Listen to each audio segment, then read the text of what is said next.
We'd like to welcome the coordinator of the Rule of Law Development Foundation, the distinguished Mr. J.B. Daudu, Senior Advocate of Nigeria. Please let's give him a round of applause. Welcome, sir. Thank you very much, sir, for putting this together. We'd like to also welcome Mr. Adedayo Adedeji, Senior Advocate of Nigeria. Please let's give him a round of applause. We'd like to recognize the presence of Mr. P.B. Daudu, Senior Advocate of Nigeria. He is the chairman of Buhari branch of Nigerian Bar Association. Please let's give him a round of applause. We'd like to recognize the presence of our dear professor, Professor Benedicta Daudu, Professor of Law. Please let's give her a round of applause. We'd like to recognize the presence of one of our panelists, very senior legal practitioner, Madam Ozioma Izuora, Esquire. Please let's give her a round of applause. We'd like to recognize the presence of Mr. Monday Aje, a very, very senior legal practitioner in our midst today and former branch chairman of Nigerian Bar Association. Please let's give him a round of applause. We'd like to welcome here today Mrs. Baratu Dangana Esquire. She's a senior partner at J.B. Daudu & Co. Please let's give her a round of applause. We'd like to welcome Mr. Anselm Obareze, Senior Associate at J.B. Daudu & Co. We thank you very much for coming. Would go straight to the opening. Please, apologies. Mr. Anselm is a partner at J.B. Daudu & Co. Please, let's welcome Chinelo Obozo Anarodo Esquire, one of our panelists here today. She's also a partner at J.B. Daudu & Co. Please, let's welcome Mr. J.B. Daudu, Senior Advocate of Nigeria, for his welcome address.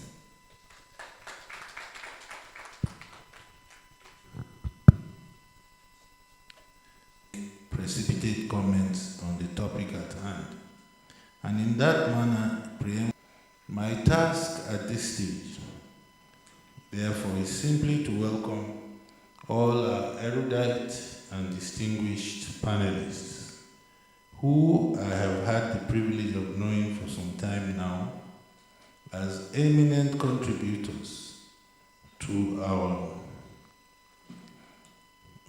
the continuing. They are Mrs. Ozioma Izuora, Mrs. Baratu Dangana, and Mrs. Chinelo Obozo Anaradu, all consummate legal practitioners, activists, and social commentators in their own rights.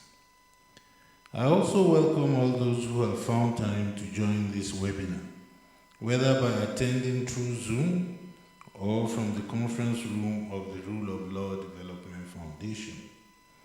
The topic for discussion is strategic and most beneficial in that women constitute over 50% of the population of the world, Nigeria inclusive.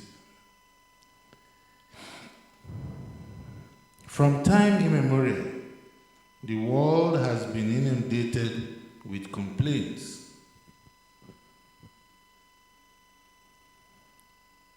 of masculine domination in every sphere. We have gradually moved from the aphorism of what a man can do, a woman can also do probably better.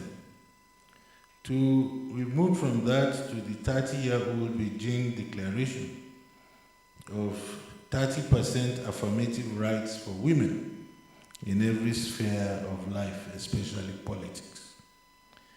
The following documents are relevant, the following questions are relevant for the consideration of our panelists and other discussants. Now, these are some of the questions I put down. Are women entitled as of right to slots or position in the constitutional hierarchy of leadership, such as to be found in the executive and the legislature, where fierce, cutthroat politics go on in the quest for political representation of the people? That's the first question. How do we ascertain or know which cadre or class of women are qualified to represent? In other words, if you give 30% to women to fill up seats in the National Assembly, how do you test? What is the test for qualification? How will they agree among themselves? Indeed, when they get into these specially created slots, who will they be representing? Women in Nigeria, or both men and women and children, or the entire nation, as the Nigerian Constitution expects them to represent? Even those women that have competed with men and vanquished them in the political arena, can we say that they are always being fairly treated and subjected to the same rules as apply to their male colleagues? That's another question. What is the redress for the oppressed and maltreated women, whether in the domestic or political arena? Is it by recourse to emotional or emotive knee-jerk responses, or should it be a carefully well thought out and calculated response capable of influencing change and altering the present deleterious course of events?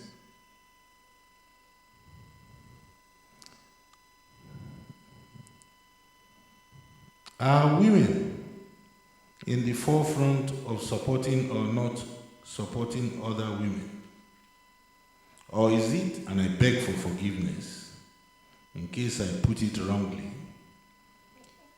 the natural instinct of a woman to throw another woman under the bus who appears to have an advantage either physically or mentally over the remaining majority?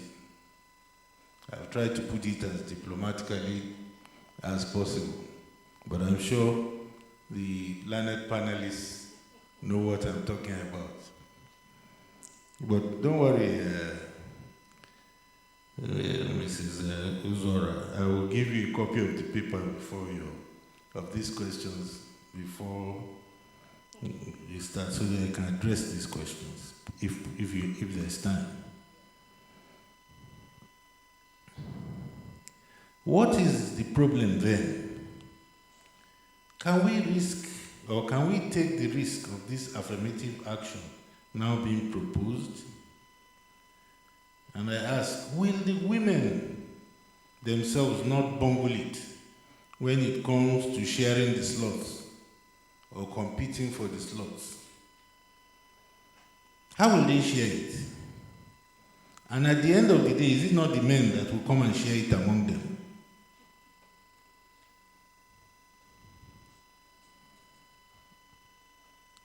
I think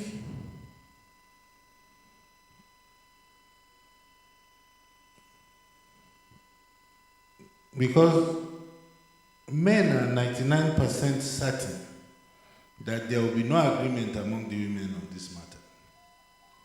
I'm sure the men will not be happy that I've leaked this secret.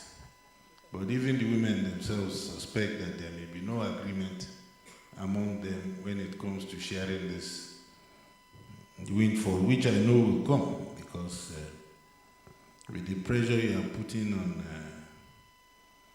the Senate President, he may want to appease you by making sure he pushes through these amendments through the Parliament.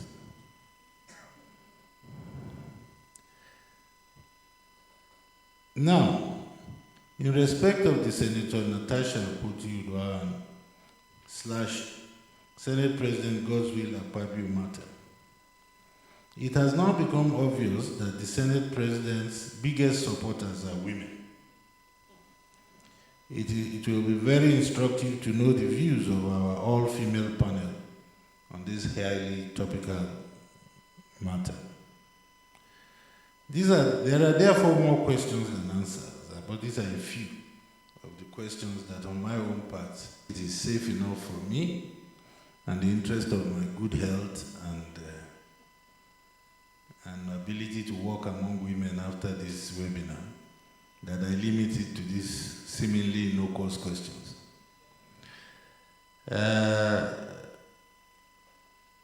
I'm confident that this session will ventilate and dissect all the issues that have arisen therefrom. So consequently, kindly sit back and digest the contents of this session. As it is usually said, we will meet at the comment section. Good morning, and I wish you an exhilarating session. Thank you very much.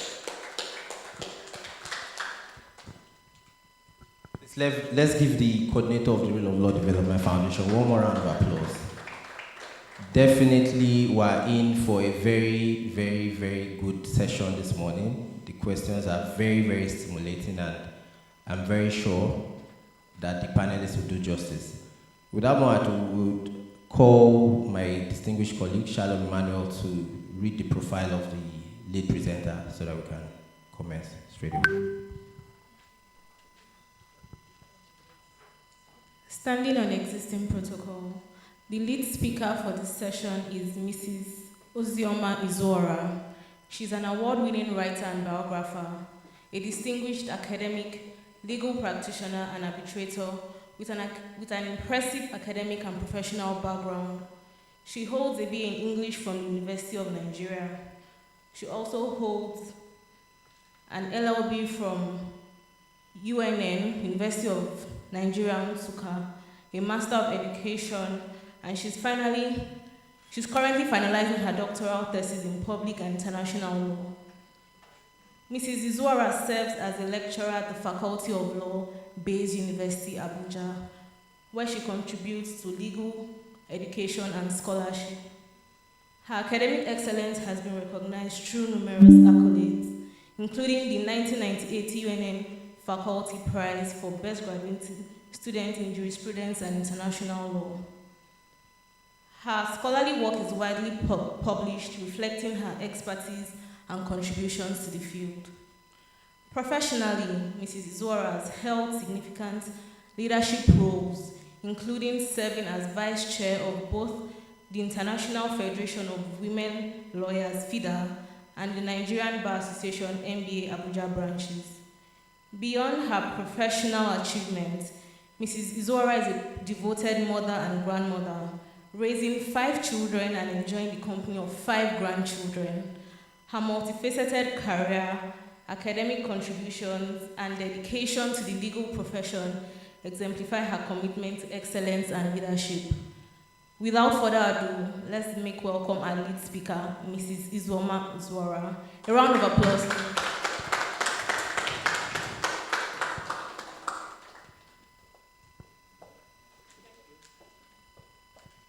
Because young people are taking, thank you very much. Because young people are taking an interest in what's going on, can I have the video run very quickly?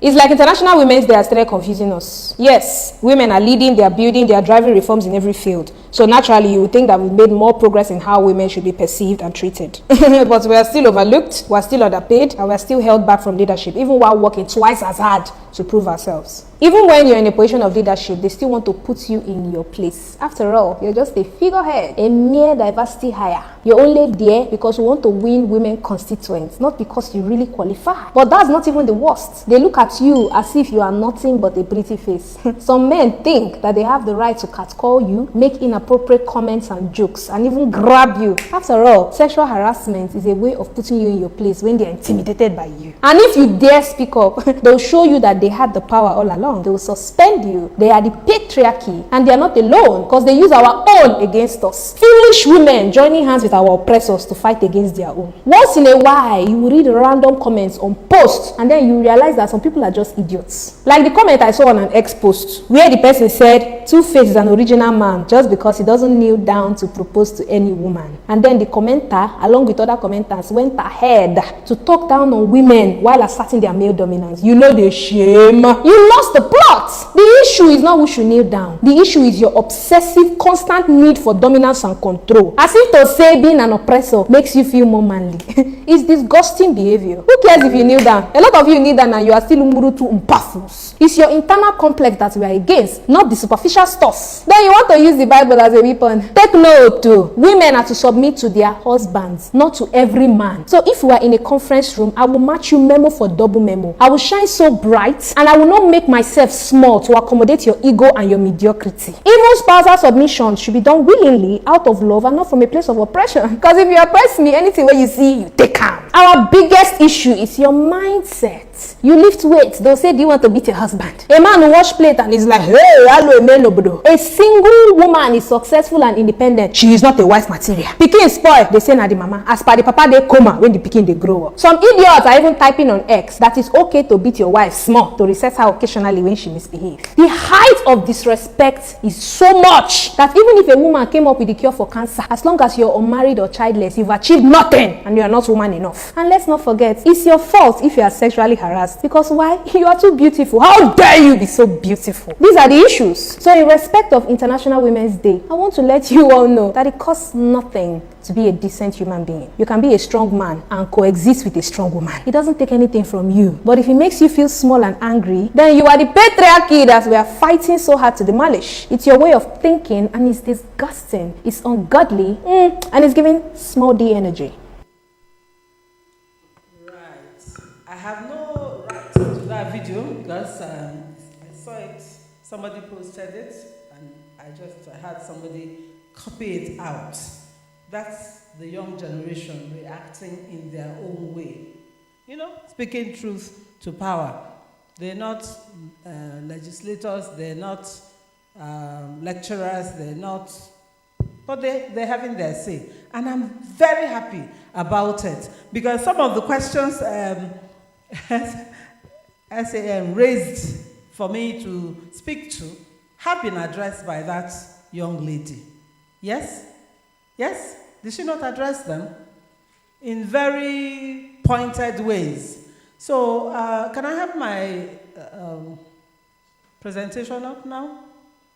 Yes, so I chose identifying inhibitors to actualizing women's rights. And because I didn't have enough time, next slide, I went and borrowed from a chapter in a book called Law of Domestic Violence, which we did in 2012 for NILES, Nigerian Advanced Legal Institute. These were the factors that I identified in my chapter, chapter 3. Can the camera kind of move, please?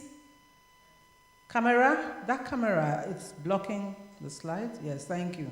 So, generally, the factors that were in existence as of 2012 when the book was published, and I have to say, the materials in that book were works and agitations and efforts leading towards the legislation that we all know about, that is the VAP Act.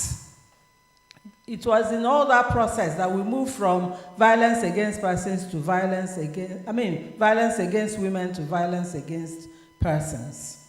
Imperfect as it is, there was a lot of work leading up to it, and that book, Law of Domestic Violence, was one of them. Now, these factors, even though it was meant to address domestic violence, would also speak to violence generally, and they are the inhibitors to women actualizing their rights. So I'll just go through, and as I go through them, I will attempt to answer questions that have been dropped for me, because I was taking notes, and I recognize my writing better than print sometimes. Next slide, please. So, on cultural factors, you see gender-specific socialization. Who are you? You're a woman. The young lady said it. Then cultural definitions of appropriate sex roles. These are things that we shouldn't be talking about anymore. If you're going to be a pilot, woman or man, whatever, if it is something you have inclination to go ahead and do it. It's no longer when junior is allowed to play football, husband is reading newspaper, and wife is in the kitchen. Those roles have become redundant. Anybody can cook, anybody can keep the house. If we don't make these moves, we're deceiving ourselves. So I'll just run through, and if any of the questions occurs to me to answer, I will answer. If I miss anyone, I'll answer later. It's not for want of answers. Then expectations of roles within relationships. You know all those religious things, who should submit, who should not submit. Yeah, the Bible says submit to one another, but we don't read those. And the Bible says they were created equal, man and woman. We don't read those. We quote the parts we like. Woman, submit to your husband. We don't quote the part that says, oh, sorry, I see an error and it's staring me in the face. We don't see the part about men love your wives. Then there is the inherent belief in superiority of males. Yeah? A taxi driver says to me, I have one like you. I have a wife, a woman like you at home. Yes? He's a man.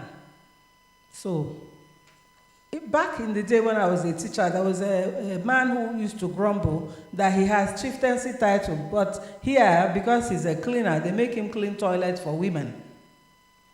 These are the issues. Values that give men propriety rights over women and girls. Notion of the family as private sphere under male control. Custom of marriage, bride price, dowry. They say if you go to certain areas, if you don't have 1 million naira in dowry, you can't marry. So at the end of the day, I want to proclaim equality with men. Where do I even start? Acceptability of violence as a means to resolve dispute. This is from chapter 69 of the book. These factors were listed. Can I go to the next slide, please? Economic factors. Women's economic dependence on men. Add to that the fact that certain women do not understand that their dependence on men robs them of the right to even talk about feminism or anything. And please, it is not dependence on men if you're married and between you spouses, you agree that the woman, while the children are growing up, should be a full-time housewife. Full-time housewife is full-time combination of jobs, which if you were an odogu, you could pay for individually. Cleaner, cook. You can add the rest that the woman does, all bundled into housewife. But I don't advise women to remain housewives forever doing nothing. If you want to be Odogu's wife, by all means do that, but please don't talk about feminism and don't talk down on feminism. Somebody on Facebook, a young lawyer, said to me, feminism, a house divided against itself will not stand, because he understands feminism to be what women have to do for each other. There are men feminists. J.B. Daudu is a male feminist. That's why he's created this opportunity for us to speak on International Women's Day. It is unlike Akpabio's rebuttal to go and celebrate International Women's Day on the 6th of March, well ahead of the 8th March when it's scheduled, just so he can fight back against Natasha and show that he's women-friendly. And in fact, women in the National Assembly actually gave him an award. And believe me, these right now, women are assembling in Eagle Square to say we're all Natasha. But many of them attended and made speeches. I was so ashamed of myself. So when I spoke to MBA Women Forum, I talked to them about intentionality. If you want to be an advocate in and out of season. You don't take breaks. If somebody invites you with a sexual harassment hanging over his head, which he has not deigned fit to respond to, I would say, sorry, I cannot attend until this matter is handled one way or the other. It's not an indictment. It's not to say he actually did it. And if we find that Natasha is accusing him wrongly, he knows what to do. Sue her for malicious prosecution. Is that not available? The SANs there will bear me out. I actually also said the same thing when they said somebody accused the Banj of rape, and they tortured the lady that she agreed to settle. You don't settle on rape because you have not told me whether indeed he raped her or not. Something like rape is not something you sweep under the carpet, but it was our very senior human rights fighters who defended the Banj and had the lady locked up. STER, S-T-E-R, the NGO that started pushing the lady's case, had to back out. Who won't die because of somebody else's case? If they say they've settled, okay. Now, although the VAP Act did try, discriminatory laws on inheritance, property rights, use of community lands, maintenance after divorce, all of that, widowhood, they still exist. Supreme Court has said in UKJ's case that Igbo women can share in their father's property. I tell you, that matter was based on property the man acquired in Lagos and those places, not his village. Go to my village now, I cannot say anything. Lawyer and all. They will just say, is this a women's group? They won't talk to me directly. Somebody will ring the bell and say, I want to ask, Umunna, are we in is this a mixed group? So there are some things that are so deep that we haven't even begun to scratch the surface on. Please, when I go to Ihiala, where I'm married to, and say I want to run for House of Assembly, they will remind me that I came across from Imo State to marry them. I should go to my village there. I actually did go to my village there because I wanted to escape some people who wanted me to be working for nothing. So I went to join an opposite party in my village, party.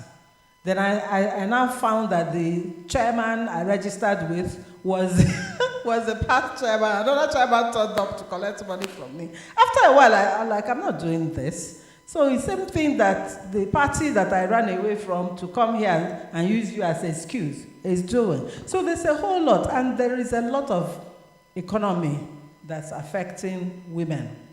Of course, women have limited access to employment in formal and informal sectors. You're going to have a baby, then you go on maternity leave.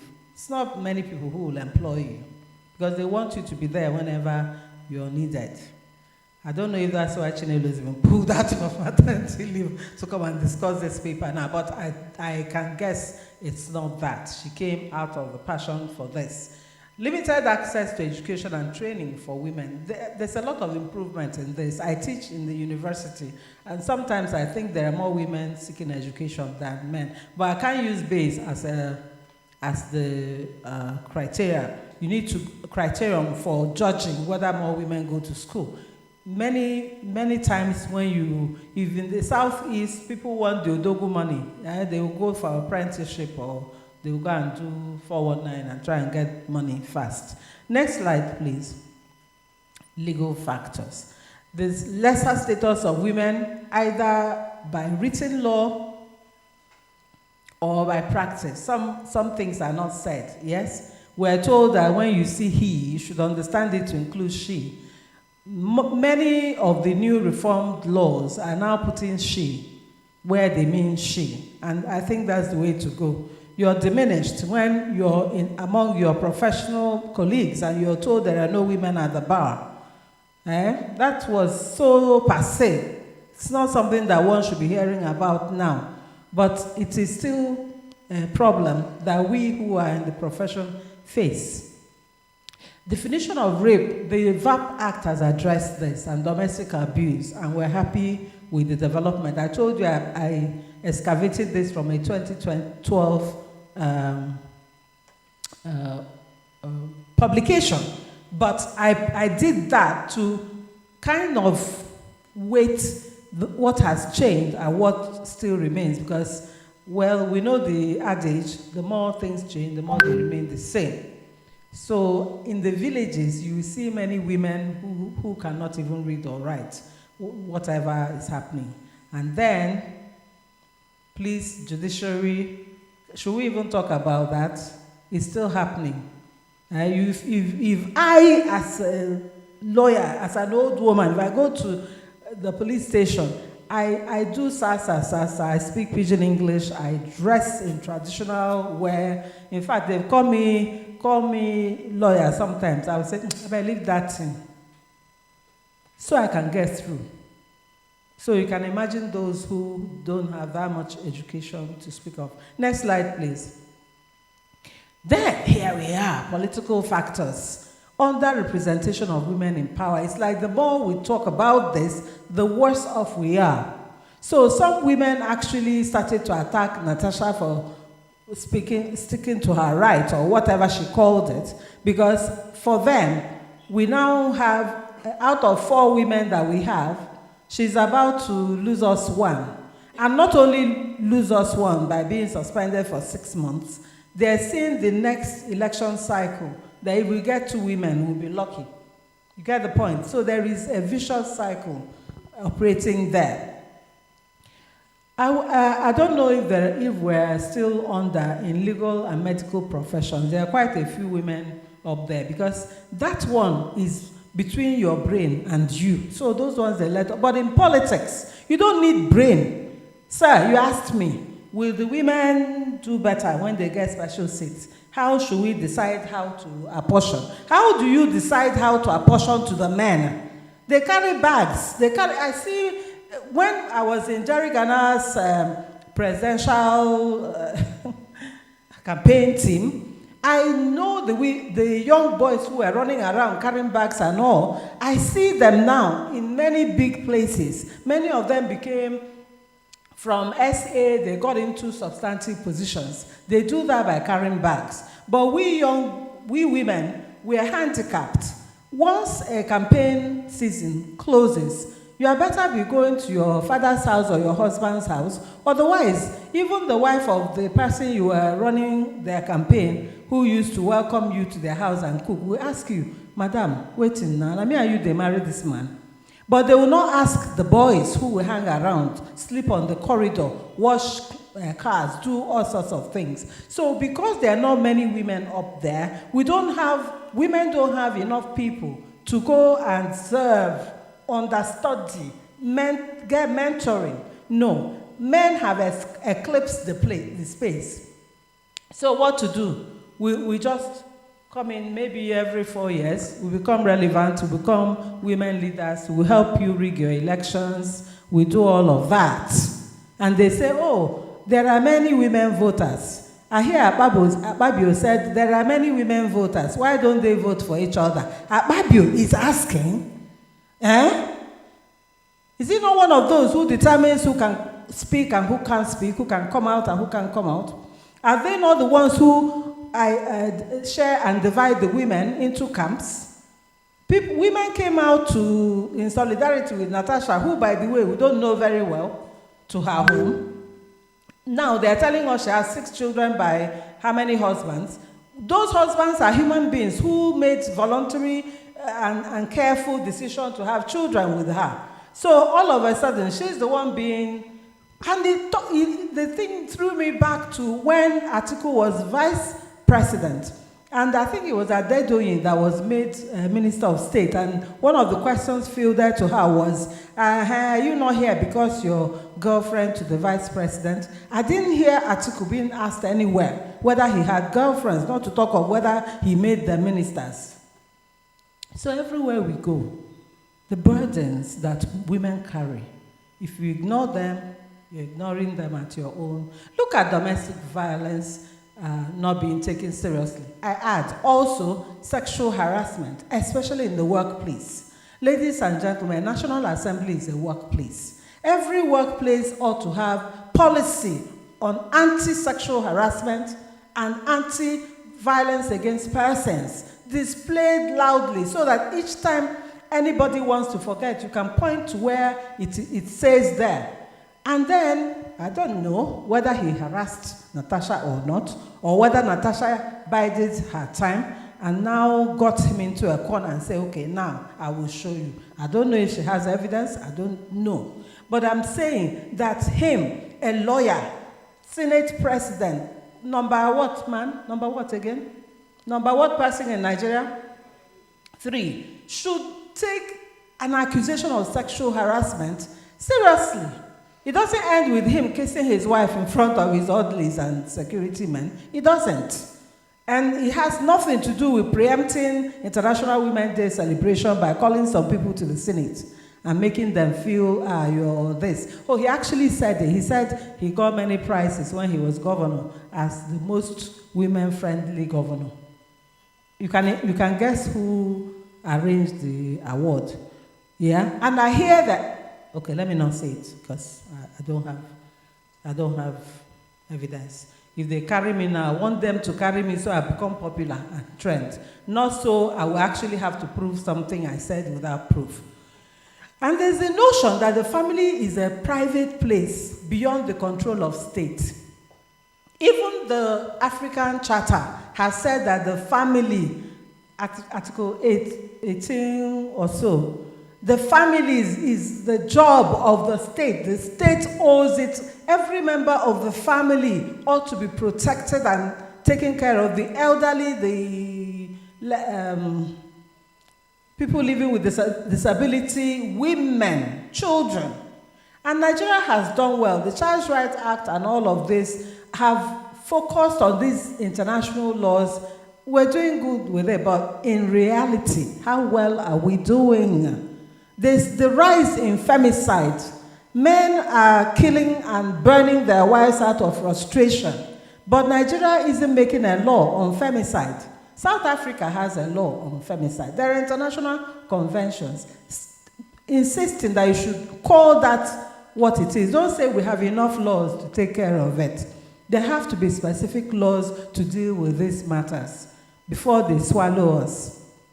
What's the other thing I wanted to say about that notion of family being okay, you know, it is not private at all. The family is the center, is the smallest unit of the society, and is reflective of what the state, as in the country, should be interested in.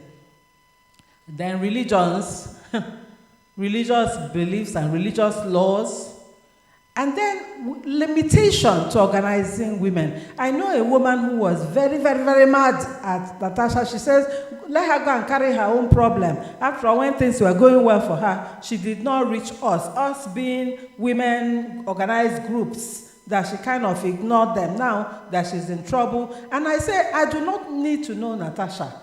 If any woman is disrespected, it should be the problem of every organization. But some of those organizations are being funded by these people who you want them to go and fight. How is that going to happen? Okay, so there's limitation, and also, you know, by now we have talked about this many, many times. Political organizations should have women, equal number of women in the ESCO.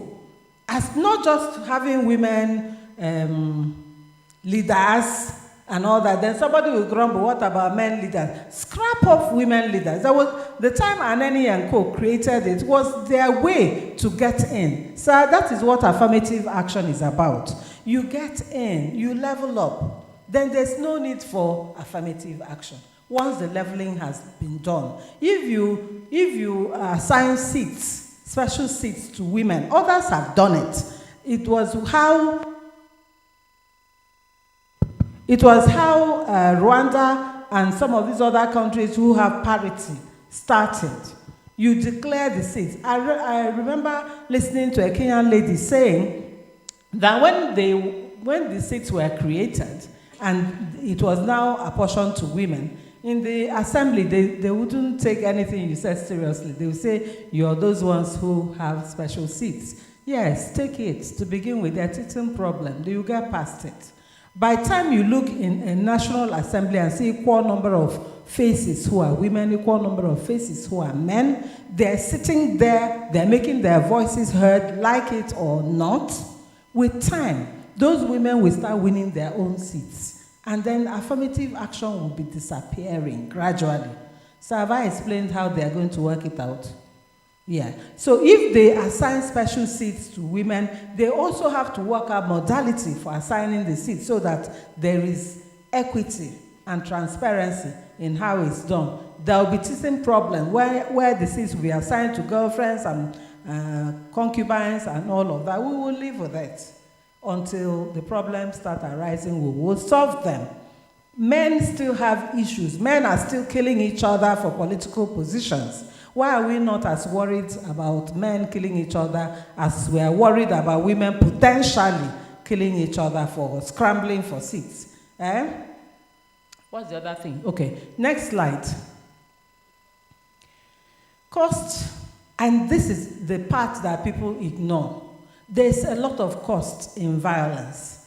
If it is in terms of direct cost, there are goods and services that are used in treating people who are victims of violence. So we're still talking about creating a victim trust fund for the VAP Act and all that. There are medical, criminal justice system, there's housing, social services. A lot of this Nigeria does not even have as of now. So violence has costs that are direct. Next, see costs that are indirect, non-monetary. There's pain and suffering, increased mortality via homicide and suicide, abuse of alcohol and drugs, depressive disorders. And some of these become our problem, because when people abuse drugs, they'll harm you. They will come and rob you. So crimes will increase, and it's a vicious circle. Please, next slide.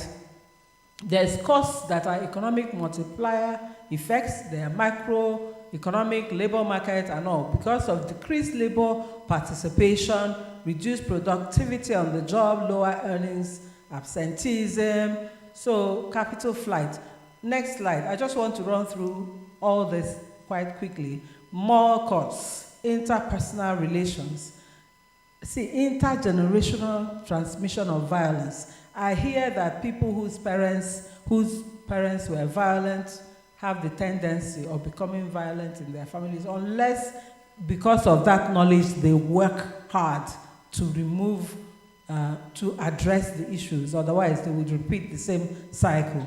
There's reduced quality of life, erosion of social capital, reduced participation in democratic process. Last 2023 election was so bloody that I would not even advise people I know to go and line up, especially in Lagos and those areas where the ones who own the land think some people dared to show up and want to take it. Have I? Okay. So what am I calling for in terms of action? Because that's the real deal for today. There needs to be training, mass education for learning and relearning. Akpabio needs to know. Sorry, why am I saying Akpabio? Somebody like a Senate president needs to know. He needs to know that you can't be opening your mouth and saying the first thing that comes to your head. And then Senator Olujimi will come on national TV and say, he likes to play a lot. Oh, poor boy. And we're all being so hard on him. We should let him play. He went to National Assembly to play. And the Shomole says, hey, should sort this thing out. After all, Akpabio used to call her the princess of the Senate. She should come back and return to being the princess and all. She was voted by her constituents to be a senator. The innuendo is horrifying that you want her to go and be a princess. So she does exactly what you want her to do and stays pretty and out of your way. Well, she's apparently not doing that. So people need to learn and relearn. And this should go to grassroots and all, especially on the meaning and implication of SGBV and other human rights abuses through faith-based organizations, community grassroots contacts, through government NGOs. We have something in government that is called, what is it again? They're supposed to be doing mass education. What is it called again? No. It's a branch of communication. Sorry? Orientation agency, yes. These people should be able to go back and address these issues. Many people who you think know do not understand what SGBV is. They just say, Mrs. Izora, you cannot laugh at ordinary joke.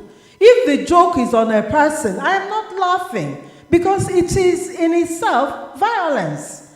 Okay? So if you understand things about rights, you see somebody, an albino, squinting because he can't see. Then you now say, look at him squinting like an albino. An albino is a human being with rights.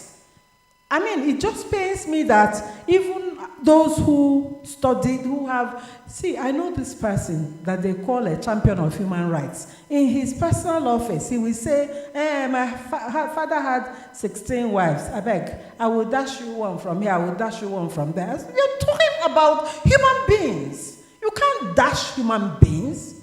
In your village, the thought might still be there, but you should be the one telling them, this is the kind of thing you can't say anymore.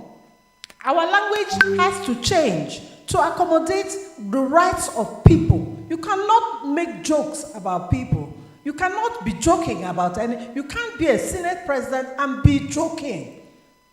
I don't know. Are you feeling the pain I'm feeling about this? Okay, so where am I? There should be textbook projects on human rights for primary and secondary schools. Rule of Law Foundation can sponsor this kind of thing. Let it go. They've thrown out history, but things like basic human rights, children should start early to learn it in classroom. There should be textbook projects appropriate to areas that can. There should be continuing collaboration among stakeholders. Once we start speaking in one voice, we can begin to identify the way to go. Then I already talked about enforcing workplace anti-violence and anti-sexual harassment for every institution, including the National Assembly. Punishing violation of human rights at every level of the society is important. If this man actually sexually harassed somebody, he should answer to it. Joy made the allegation, Joy Nune also made the allegation as an NDDC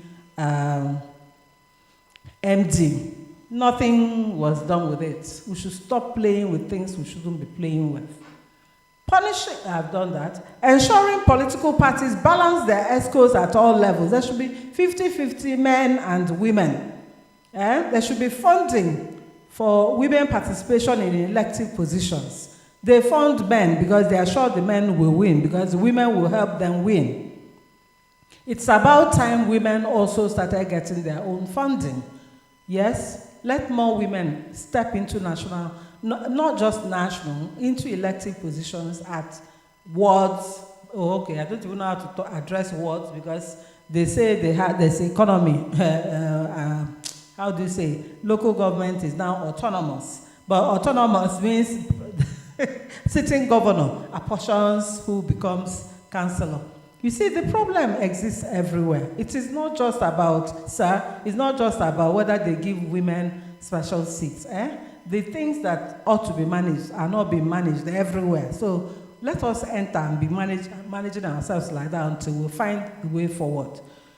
There should be funding. Okay, so I'm repeating myself there. Need for more and more funding to put out those things we want. Did I answer questions addressed to me? Can we take the risk of affirmative action? At the end of the day, it's not the men that will come and share the booty. Yes, it is the men that will share. Yes, there will be initial problems. Yes, we will sort it out. And when we become more in number or on our own footing, some of the affirmative action can go. In this Fabio Natasha face-off, are women not the biggest supporters of Akpabio? Many women are hungry. Akpabio has money. He can fund that. Even his wife, who is a lawyer, forgot that defamation was not against her and went to court. Yes? So I don't know. Money and power moves the world. So women, we don't have enough of it. He can afford. Can you imagine him stopping in one local government market and saying, in a market in a local government, saying, come, enter car, 5,000. we're going to go and demonstrate and support. The people were interviewed. Some of them said, we're here in solidarity, but we don't know what the issues are. We're just here. So we know things are not working right. We cannot judge it on that level. So if the men share the powers, how are the women going to reach agreement? By and by, we'll get there. What else am I answering in that same way? Yeah. Almost every question you raised, I will say, let us get there first, and then we will get back to you. If it's not working, we will know. If it is working, we will know. But let's not preempt them. Affirmative action is a good thing. More women should get into power. And if we don't manage it well, don't worry about us, we'll survive. Thank you very much, lead speaker. She's raised very, very stimulating conversations and very, very serious issues affecting women. She spoke about the fact that discrimination of women is still a very, very burning issue and very prevalent in all facets of our society. One of the first things I know as a person is we may not fully be aware about the depth of this problem, the fact that women discrimination is actually still very, very prevalent in our society. You need to look beyond the lines to understand. She also spoke about underrepresentation in power. She recommended that mentorship. She spoke about men carrying bags.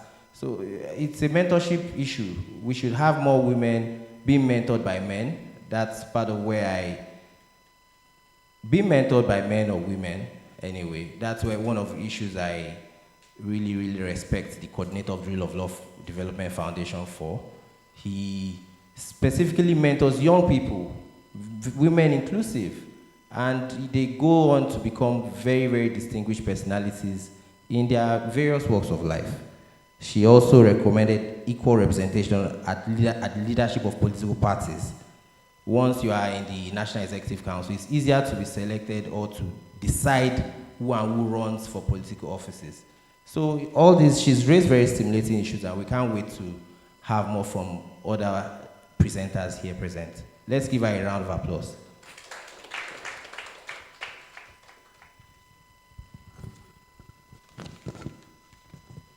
Our next speaker is Mrs. Baratu Dangana Esquire. She's passionate about core legal practice as well as dispute resolution. Her desire for excellent legal practice led her to serve in the prestigious law firm of DAUDU & Co., where she was duly retained as a counsel after her national youth corps service. She was called to bar in 2007 and presently a partner at DAUDU & Co. She's a graduate of Usman Danfodio University, Sokoto, and she also has LLM from the University of Jos, Nigeria. She's a certified mediator, an arbitrator, and member of the Nigerian Institute of Chartered Arbitrators, an institute that trains and certifies arbitrators and mediators in Nigeria. She's a member of many professional bodies, such as the Nigerian Bar Association and the International Bar Association. She's also an advocate of equity and equality for women to thrive. Please join me in welcoming our next speaker. A round of applause.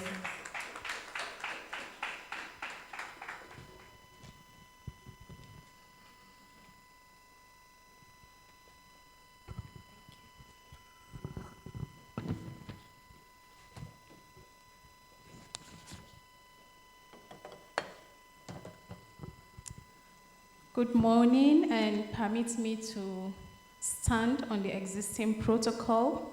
As I understand, I have just a few minutes to run through the topic for today.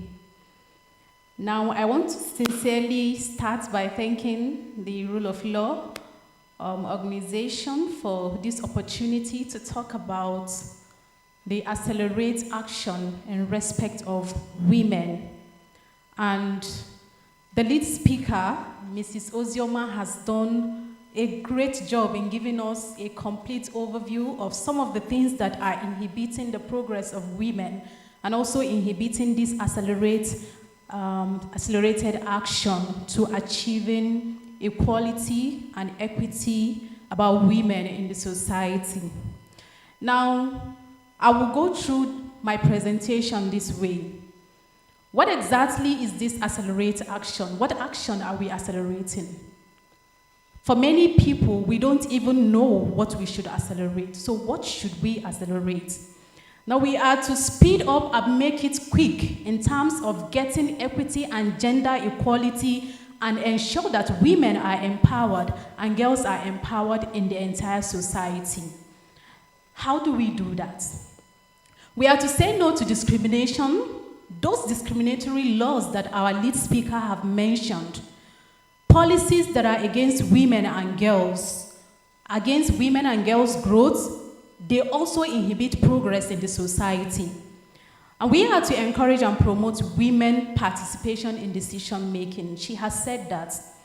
We are to end violence against women. And this violence against women can be both psychological, economical, and in every space. So it's not only physical violence that inhibits women. Psychological and mental violence are also affecting women, and it stops women from getting to the top of the cadre. And getting to the top of the cadre is what will help women and the action to be really accelerated. Now we are to give women access to education and health care. Some women are sick and they don't know how to go about it. And we are also to encourage empowerment of women. Break and stand against stereotypes. Those stereotypes the lead speaker have mentioned. Oh, you are a woman, you can't do this. And because you are a woman, you shouldn't do this. These are some of the statements that are made even to those who want to buy into politics. Once a woman gets into politics, she is regarded as an ashawo.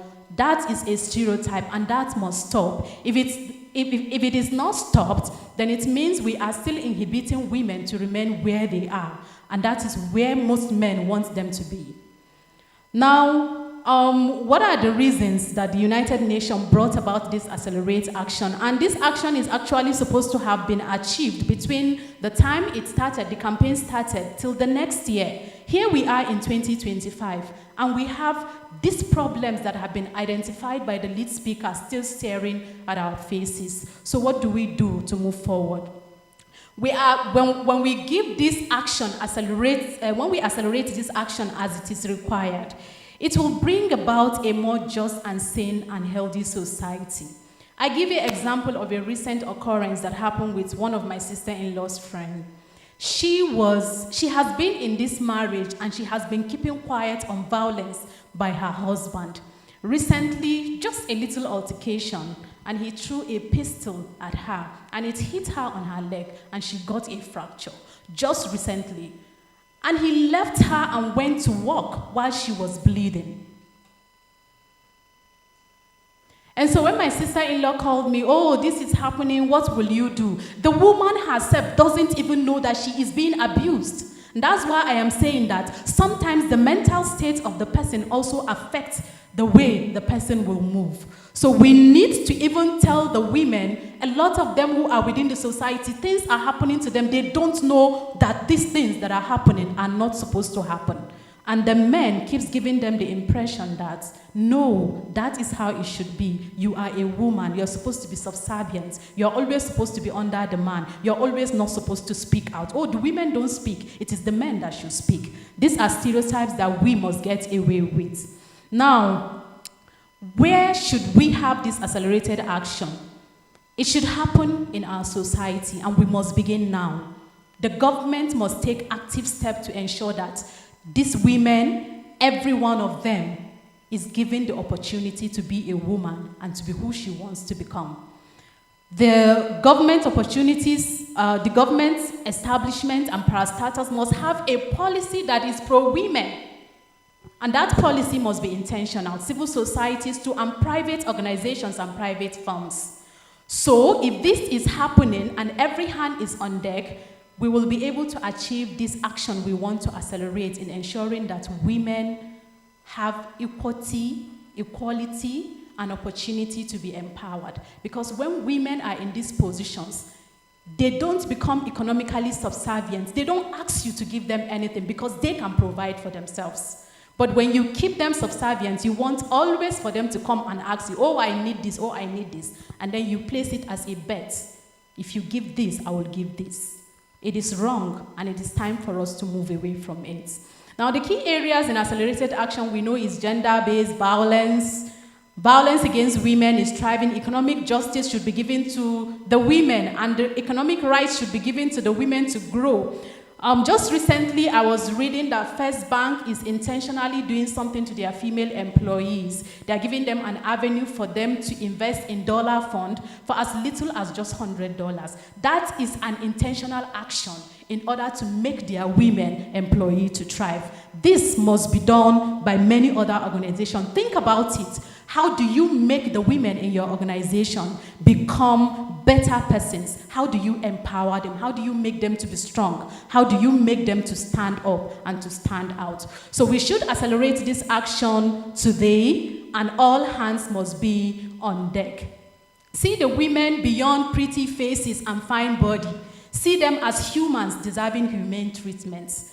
Those ideas of seeing the woman just because of her being a woman should go away from us. It is time for men as well as women to stand up for the rights of women. For the men, I will say, you must decide to protect your mothers, your wives, your sisters, your cousins, your nieces, your aunties, and your friends from discrimination and from being shortchanged simply because they are women.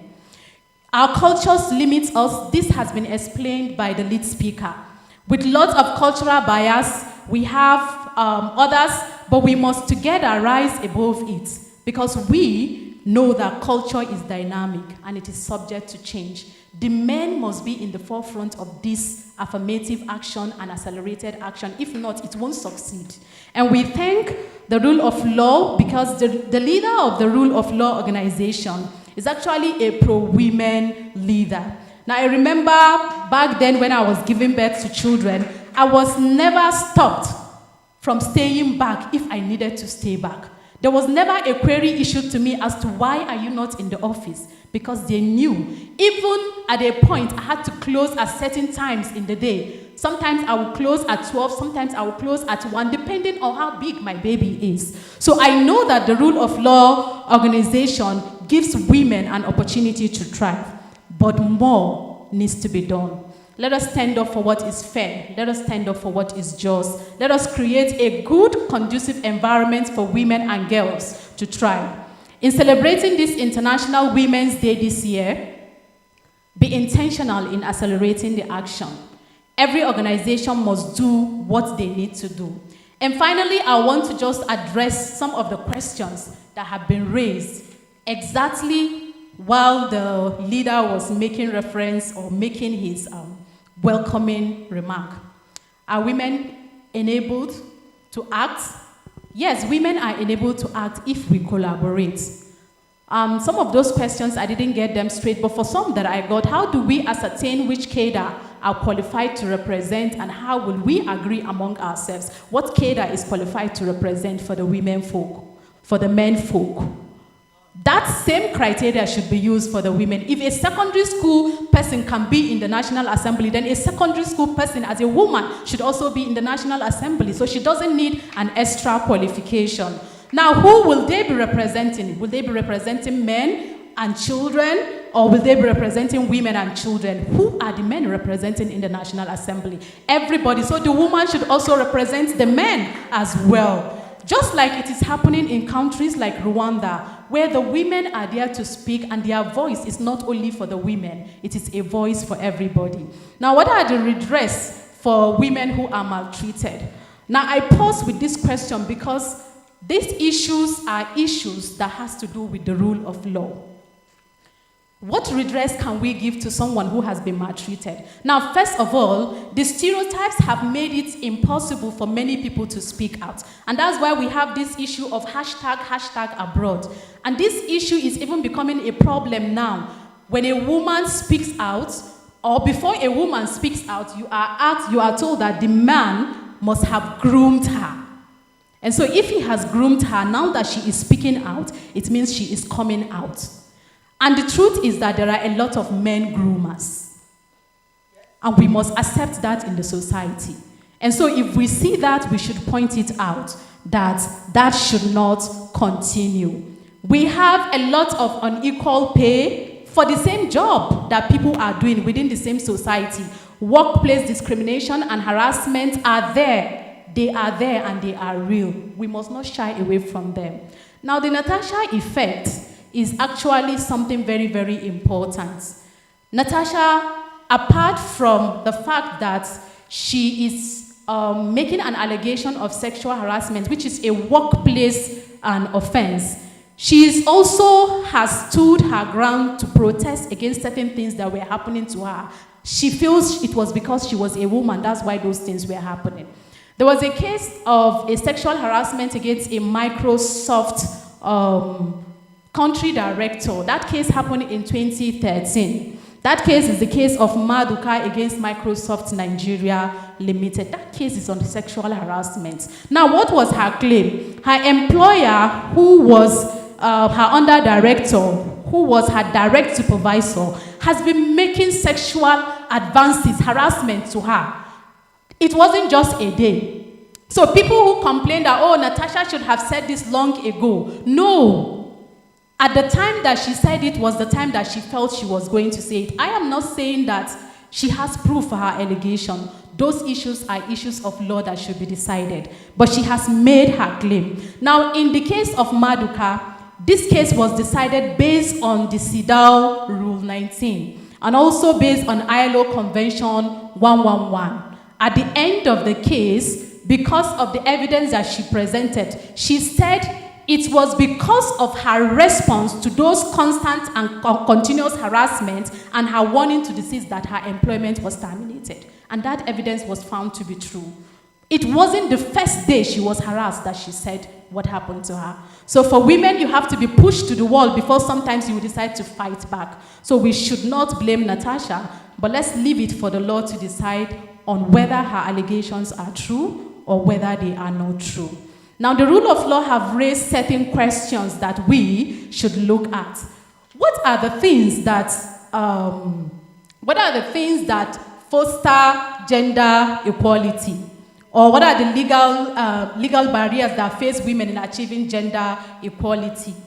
Constitutional law and legislation, that has been mentioned. Lack of gender-sensitive laws is also some of the things that are inhibiting women in getting gender equality. And then lack of enforcement. Some of these laws are there, but they cannot be enforced. And then personal status law. We have mentioned that, the lead speaker have mentioned that those discriminatory divorce and marriage and custom issue. Discriminatory inheritance law, the woman cannot inherit. The men should start speaking against that. Restrictive marriage and divorces.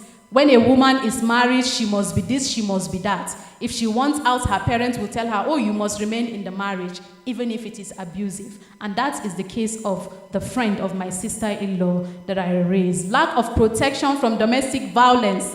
Those laws are there, but they are inadequate to protect because sometimes the women don't know where to go. Those property laws that are restricting also have been mentioned. And then, bias and inadequate sentencing also are some of the things that inhibit women from getting this gender equality and gender equity. International human rights laws, some of them are not acceptable because of our culture. Oh, we don't want this. Oh, we don't want that. Oh, this one is in foreign culture. Oh, we shouldn't bring it as part of our culture. And yet someone is crying from there. Now, on the final note, I want to say that in order for us to achieve this accelerated action, we must all work together, both the male and the female. And then the female shouldn't look at themselves as rival, because this question came up. Will the women actually support themselves from getting there? The men have always said this adage that the woman is her best enemy. It is women, they say, that stops women from achieving. And the example of those who are pro-ABUJA and pro-Natasha has been given. But this is the fact, that is the truth. Some women stand against some women to make progress. It is time for us as women not to do that, because I think it is myopic and mediocrity for you, a woman, to stop another woman from getting to a top level. It is very wrong. And so if we do that and support each other, we will get to where we are supposed to be. And that is to have equal opportunity and equity and empowerment. And women will empower women, men will empower women will also empower men. It is a society that we all live together. Women cannot live away from the men can't live away from the women, but we can respect each other. And that respect is what is the action that we must accelerate to ensure that everybody has his place and everybody is in the right place that he should be. Thank you very much.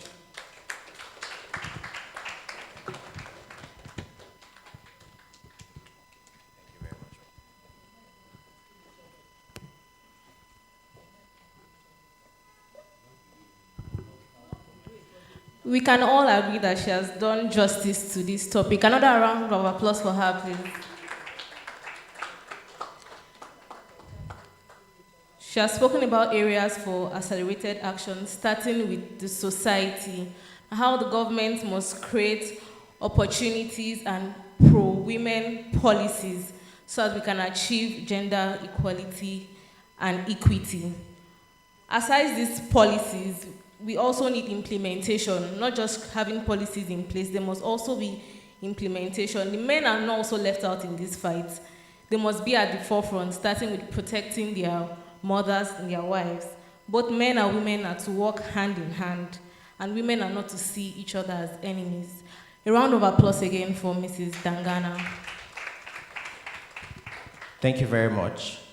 The next presenter is no other person but Chinelo Obozo-Anarodo. Please let's give her a round of applause. I'll describe her as an excellent legal practitioner and an exemplary personality. She's very fit to lead women advocacy.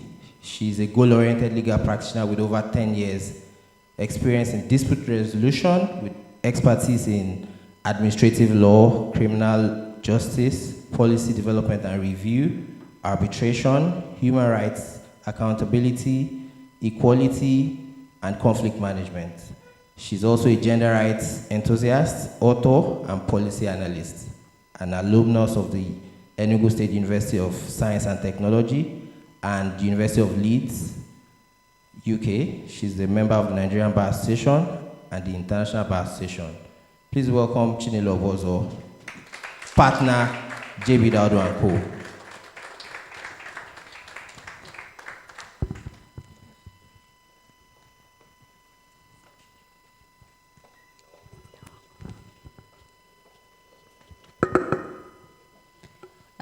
Good morning, ladies and gentlemen. Please permit me to adopt the already established protocol, and I sincerely apologize for coming in a little late. I do not make excuses for myself. I ought to have been here before my boss arrived, and at least that is the training that I got from him. Before I share my thoughts on this topical issue that we are discussing today, I would want to seize this opportunity to invite us to please put a resounding round of applause for Mr. DAUDU ACN. I say this because he is someone, if we are to say who has the moral right to discuss this topic, he's someone that actually does have the moral right to discuss a topic like this.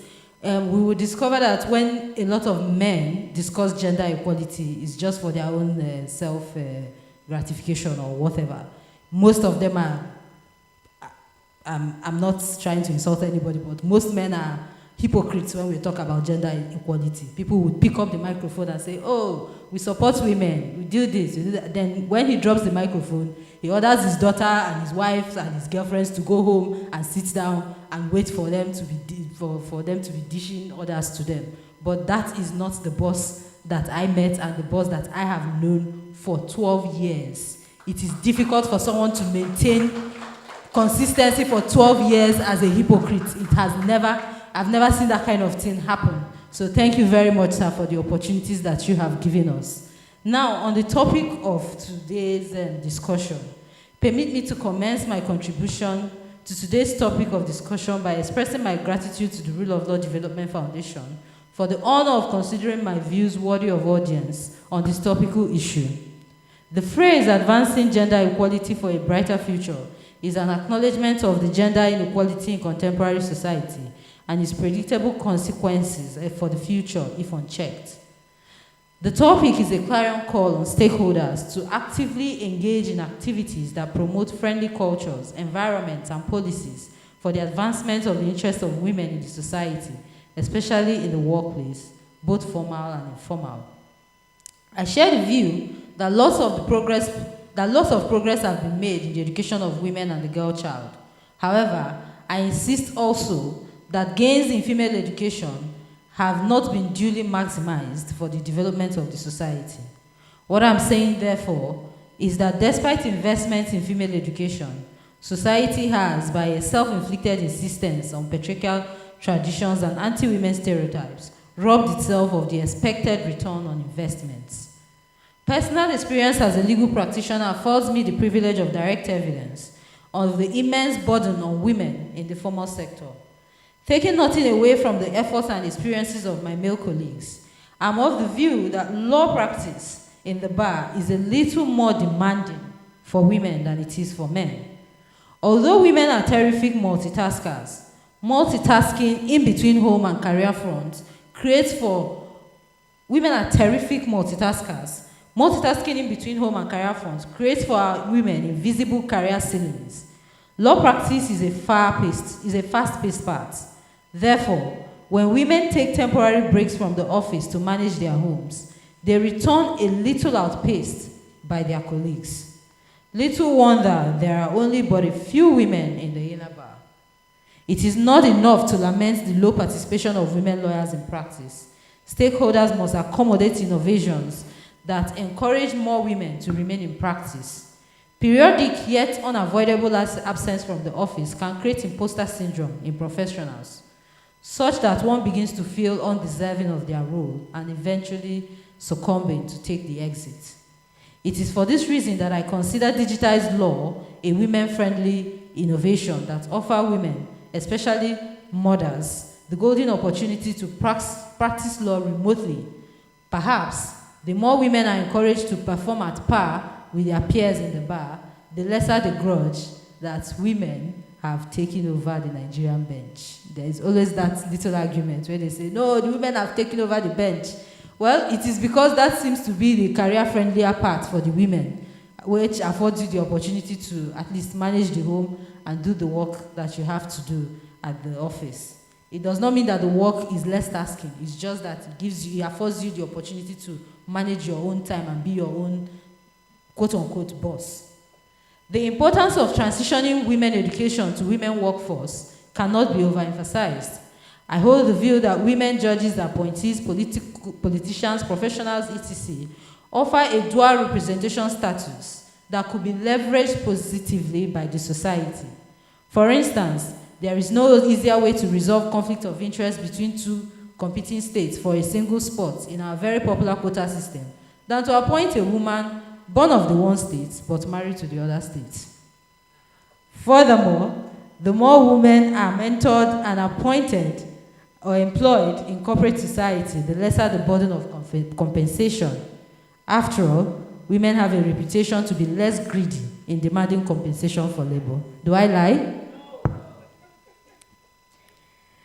Now, this is not to suggest that women should become victims of poor remuneration or inadequate compensation. My view is that the more women are mentored and trained to occupy spaces at tables, the lesser the pressure on corporate society to sustain a loyal workforce for the long term. Families also benefit immensely from the working woman, the single and for work-family balance for women. It is said that the working man needs a woman, but the working woman needs a village.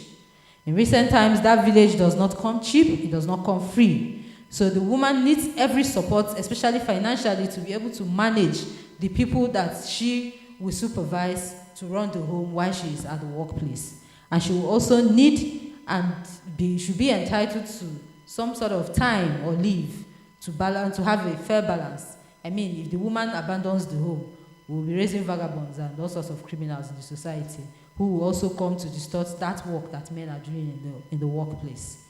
So if we need men, the corporate world needs us, and we also need the corporate world. However, to occupy spaces where it matters in society, women have to be trained beyond the walls of classrooms through mentorship. Unfortunately, ours is not a society that has been kind to younger women who venture into the workplace, seeking mentorship, support, or career growth. Ex-Facebook COO and author Sheryl Sandberg captures my thoughts on the foregoing points in her book, Leaning: Women, Work, and the Will to Lead. Before I adopt the words of Ms. Sandberg, I must first warn my audience that the same author whose views in the said book I agree with has as recently as 30 hours ago been accused of sexually assaulting subordinates during her time at Facebook. These very recent allegations, however, takes nothing away from her opinions on women and mentorship. Therefore, I will seek your indulgence to separate Ms. Sandberg and her scandals from the instructive message at pages 71 to 73 of the aforementioned book, where she opened thus. Please permit me to read out this very instructive quote.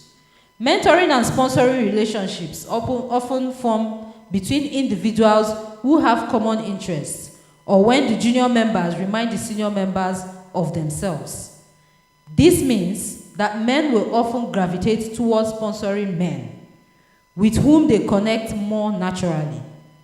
Since there are so many more men at the top of every industry, the proverbial old boy network continues to flourish.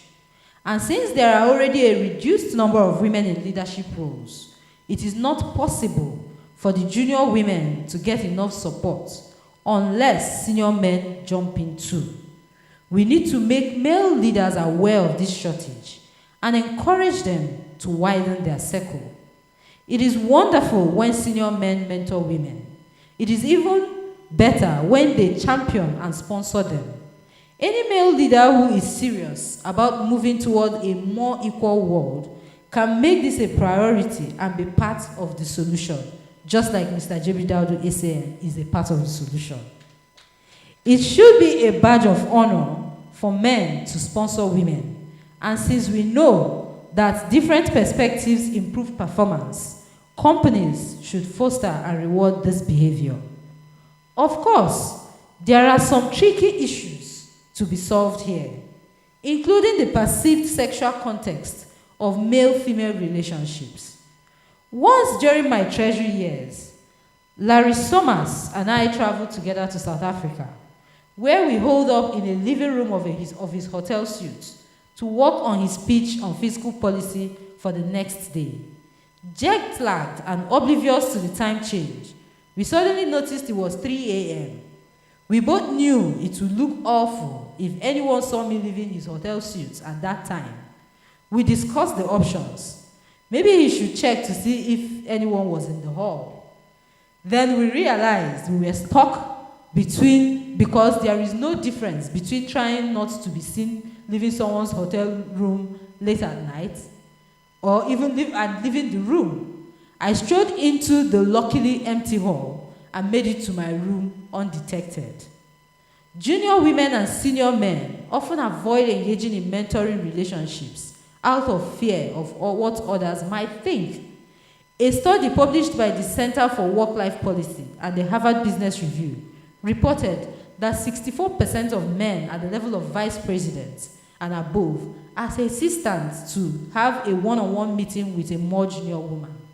For their part, half of the junior women avoided close contact with senior men. This evasiveness must end, and I agree. Personal connections lead to assignments and promotions. So it needs to be okay for men and women to spend informal time together the same way men can. A senior man and junior man at a bar is seen as mentoring. A senior man and a junior woman at a bar can also be mentoring. but it looks like dating. The interpretation holds women back and creates a double bind. If women try to cultivate a close relationship with a male sponsor, they risk being the target of workplace gossip. If women try to get to the top without a sponsor's help, their career will often stall. We cannot assume that interactions between men and women have a sexual component, and everyone involved has to make sure to behave professionally so women and men feel safe in all settings. End of quote. Now, the stereotypes highlighted by Ms. Sandberg remain stumbling blocks for the fight against inequality of genders in the workplace. It also gives room for the abuse of power against women in the workplace. Stereotypes that slut-shame women encourage the abuse of women by some of their superiors of the opposite gender. A culture that discourages free interactions between men and women cannot prepare men to maintain the expected focus required in professional settings in their interactions with women. To the junior man, the senior man is a godfather, but to the junior women, he's a sugar daddy. It is therefore common that men have no restraints, redirecting the course of professional meetings to flirtation and sexual commentary. The junior woman who is trying to navigate her way through the professional settings will be discouraged by such conduct. She will be troubled in mind and conscience, so much that her focus is disturbed. She will be discouraged to embark on work trips with such male superior or work late hours in his company. Should she disclose her situation to her family or romantic partner, she will be ordered to resign her job or withdraw from any such further engagement with the superior. Why is the first reaction to such problems not for society to address the inappropriate behavior of the man? Why must it be the woman that must lose her job or be withdrawn from any further engagement with the man? At what point do we start taking opportunities to have difficult conversations on men-women relationship in the workplace? The culture of silence must end. Now, this is where I want to make a few comments on the issue that arose at the National Assembly. It is sad that that was an opportunity that has now been missed, because beyond whatever issues that the two actors had going on, the opportunity presented itself for us to have a conversation on workplace relationships. It presented itself for us to address a prevailing issue, a cultural issue in our society, where people think they are making jokes, but indeed they do not realize they are making people uncomfortable. And we realize that some of our compatriots, they travel abroad and they are getting into trouble. People are being jailed for doing things that they would naturally get away with here. And so that opportunity should have been seized for us to have a conversation. Akpabio is presumed innocent until proven guilty. But to shut down any form of conversation and then punish such an attempt for someone to make a comment or make a complaint with a suspension of 6 months, a lot of damage has been done beyond the two actors. We have done so much damage to anybody who is facing abuse in the workplace, because they are going to tell them, look at the senator, she did not get justice. Is it you that somebody will listen to? My friend, go and do what I asked you to do. So there is still an opportunity for us to revisit that issue. The National Assembly should take steps. They should revisit the steps that they have taken. I'm not saying that Akpabio is guilty. What I'm saying is that there should be a conversation. People should be heard. She should at least be given an opportunity to be heard. I heard that their reason was that in their rules, a senator cannot make complaints at the floor of the Senate. So if a senator is a victim, where will she go to? She should go to court. It means that something is wrong with their regulation. And I find it difficult to believe that over 80 or 90 people sat down in that assembly and they did not think to themselves, oh wow, we did not foresee this when we were making this regulation.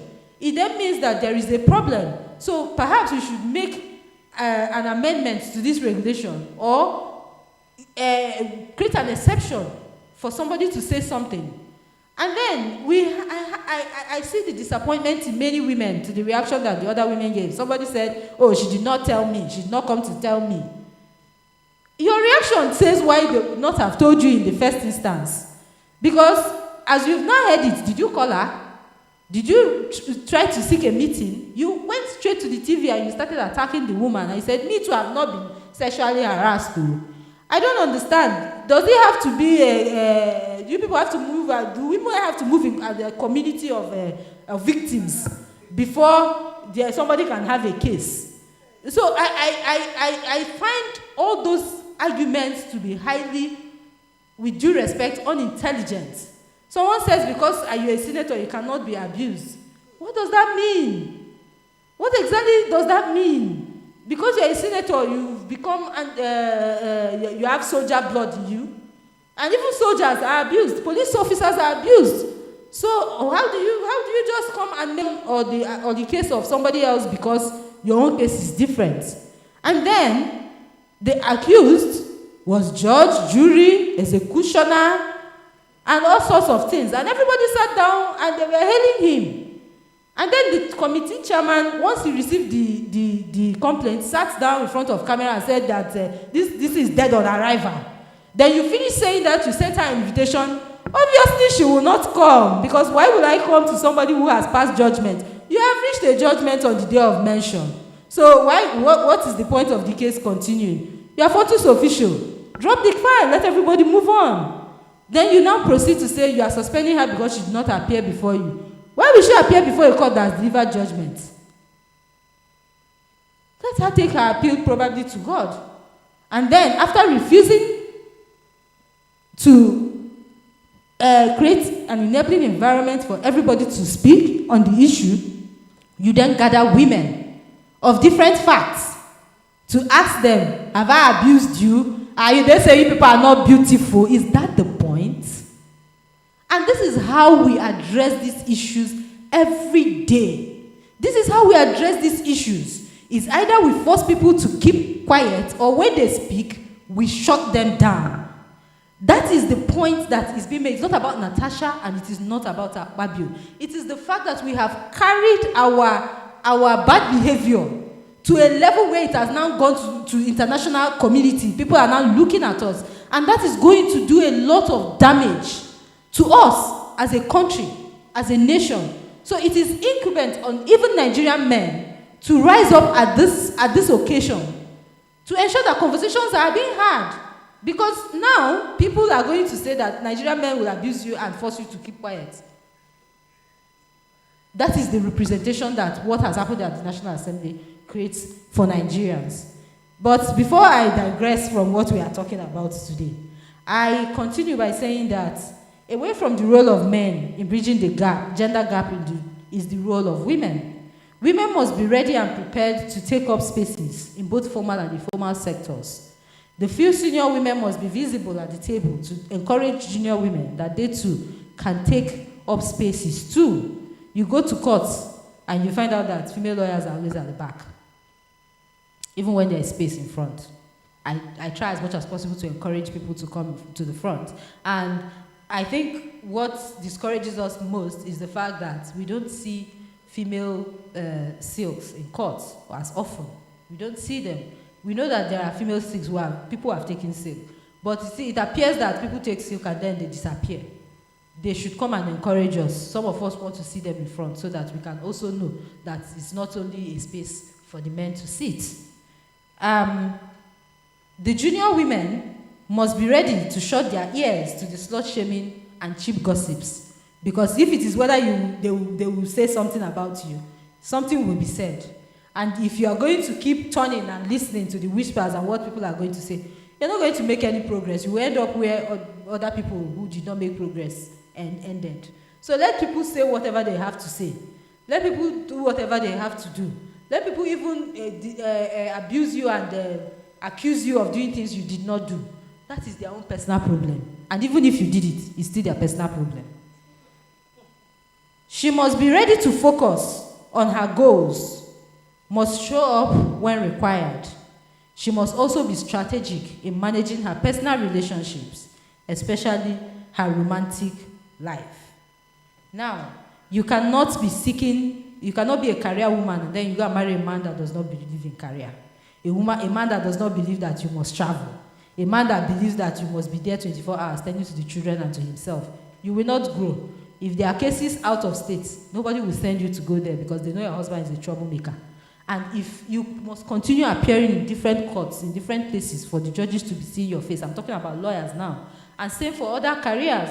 If your husband is a troublesome person, men will not want to talk to you because they will say that your husband will come out and start making allegations against them. They will distance themselves from you. And these, unfortunately, for such women, these are the men that hold the stick or hold the knife and the yam at the table. So if you don't show up, nobody is going to cut anything to give you.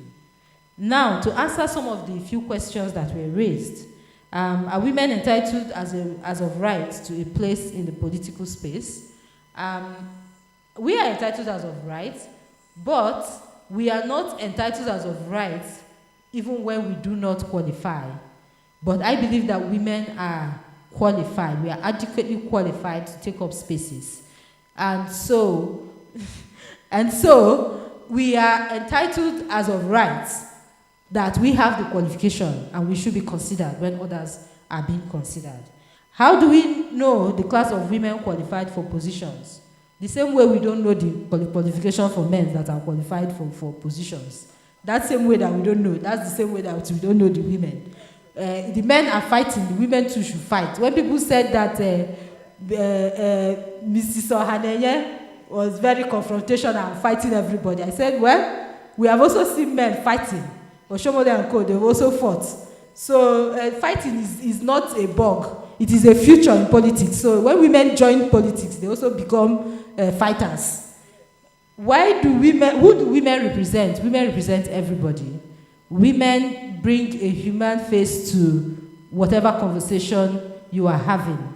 If we have more women in the National Assembly, we will find out that there will be adequate representation for everybody. Because once you're making a law, there's a woman thinking about the children, thinking about low-income families, thinking about low-income men and women, thinking about the interest of the less privileged, thinking about the interest of the differently abled persons, because they are the primary caregivers. Being primary caregivers, women are more likely to think about situations that men will not think about. So, yes, women represent everybody. They don't represent just themselves. Are women fairly treated? No. No, we are not really fairly treated. I'm talking about society generally. But I know that in DAUDU and Co, women are even better treated than men. And the Rule of Law Development Foundation, women are better treated than men. No, of course, I'm telling you, women are very well treated here. But in the general society, we are not exactly very fair to women. What is the redress for the oppressed woman? At least let her be heard. Let her be heard. Let us end the culture of silence.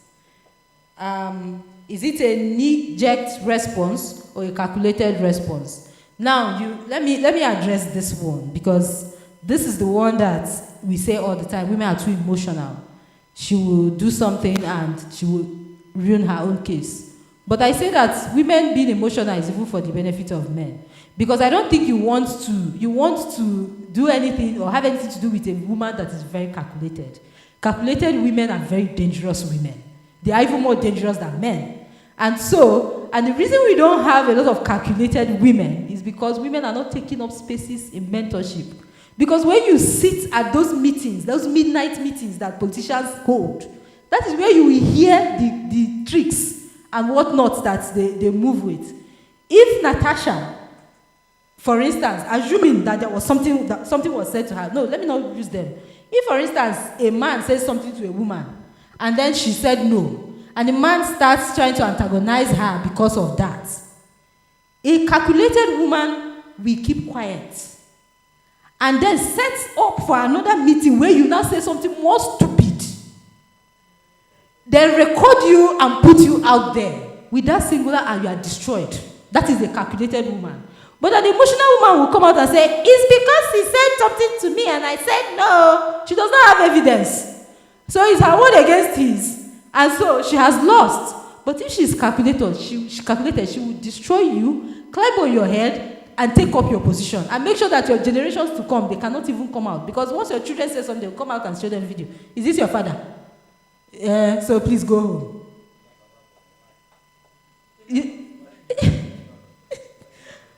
Exactly. So when that time is called, we'll continue having those conversations. Now, do women support women? Well, that is the thing. They say women don't support women. That the woman's biggest enemy is the fellow woman. I don't think so. I think what is happening to the women is exactly what happened to the slaves. When the opportunities seem limited, people see themselves as enemies. People compete against each other when opportunities are very limited. So if men were to have lesser opportunities, they will also do the same thing that women do. So the average woman sees the other woman's pains as an opportunity for her to take up space. You see your colleague's villain and you are trying to make friends with him because you think, if I remove this person now, hey, at least I can take her space since there is not too much space. The more spaces we have for women, the lesser the competition among us. Will women not boggle the opportunities made for them? They will not, if they are mentored. Men also do the things that women do. We don't see people saying that they've boggled their own opportunities. We just see it as, that's politics. So. But now that it has happened, I mean, they've been suspending people. Do you know Belaya was suspended how many times? From house to house. We've seen them suspend so many people. We've seen men go to prison, come out and become leaders. But Obasanjo went to prison, came out, became president. Buhari too. After all the things he did as a military dictator, he still became president. But a woman, you are seen as a saint. You must be as neat, no single spot. If there is a spot on you, then you are cancelled and cancelled forever. Society needs to be kinder to women. We need to be more forgiving and more accommodating that women are humans and we do also make mistakes. When we start treating women fairly, the way we treat men in the formal and informal sectors, I believe that the gender gap that has been created will be closed. Thank you for your time.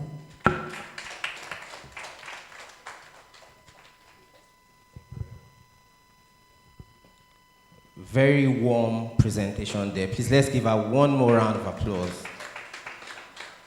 She's capped the session up with a very scintillating presentation. She's asked for collaboration with men or by men to join the advocacy and practical emancipation of women in the society, at the workplace, at the home. And she believes strongly that helping women, assisting women, holds the fabric of society together in such a way that there's a balance. When the woman is happy and fairly treated, we can have a better society. She's also advocated that we remove all stereotypes that have become institutional stumbling blocks for proper mentorship of women in the workplace and in the society. She advises the National Assembly to revisit the issue of suspension of Senator Natasha Akpoti-Uduaghan. According to her, she believes that the process did not seem to have been carried on fairly. Justice must not only be done, but has to be seen to have been done by everyone. She also challenges women to take up active space in the society. Overall, we all need to change our mindset on the issue of emancipation of women and play active roles in the process. We thank you very much for this scintillating presentation. We would move next to the question and answer session. Before then, I would pass the mic to the coordinator of Rule of Law Development Foundation for his rejoinders and comments. Thank you, sir. Just hold on. May I beg to defer until when everybody has made their contributions. This is a particularly sensitive topic, and I want to be in a position to take off when I've finished my own intervention. Thank you very much, sir. Please, can we have comments, questions, and answers? We know there are people online also. Oh, great. Okay, please, can we have the mic? Please give it to Mr. Paul DAUDU, Senior Advocate of Nigeria, for his intervention. No, mine is by way of, I'm here representing a branch. Ordinarily, my Women's Forum chairperson ought to be here, but I think she's part of those at the Eagle Square. As Buhari branch, first and foremost, let's congratulate the Rule of Law Development Foundation for this well thought out discussion. And we as a branch too, we are also trying to make steps to ensure that women participate actively in bar activities. At our Women's Forum, we have introduced crèche at branchly month meetings. We are the only branch in the FCT that does that, which allows our female lawyers to participate in our programs without worrying about their younger ones. So on the issue of Natasha, the matter is sub judice, particularly on the practice and the procedure. So I will not be able to comment on that and advise us to also refrain from doing that as well, because it's pending. I'm sure the matter is coming up on the 25th of March, so we'll wait and see what happens. Yes, but on the issue of, that's on the issue on the practice and the procedure. So on the issues raised, as a father of two daughters, as a mother of a female lawyer, I have firsthand seen some of the challenges a female legal practitioners face, and I also agree that there's a need for senior legal practitioners to try more in the area of mentorship of other female lawyers. That's not a problem here in this office. We have a lot of situations whereby we want to help, but the issue raised by Chinelo, some of us are also afraid. Our wives may even attack us. I'll tell you that why? If I want to travel now to Lagos and I want to go with a female lawyer, the first thing my wife will ask me is, who is she? I don't know her. So women are also an issue. I don't know her. Yes, so my wife works at the National Assembly. My wife works at the National Assembly. I'm one of those that, one of the, yes, because we have to raise these issues because women are also contributors to the issues of the insults and the stereotypes against women. And that is why some of us senior lawyers, sometimes we approach an arm's length approach towards mentoring our female colleagues. Not because we don't want to help or we don't want them to learn from us, but because of these issues, we have to also guard our own mental health, because men too also have challenges in terms of mental health.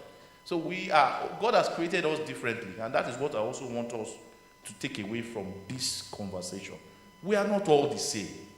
The way a woman will respond to an issue in a pressurized situation is not the same way a man will respond to it.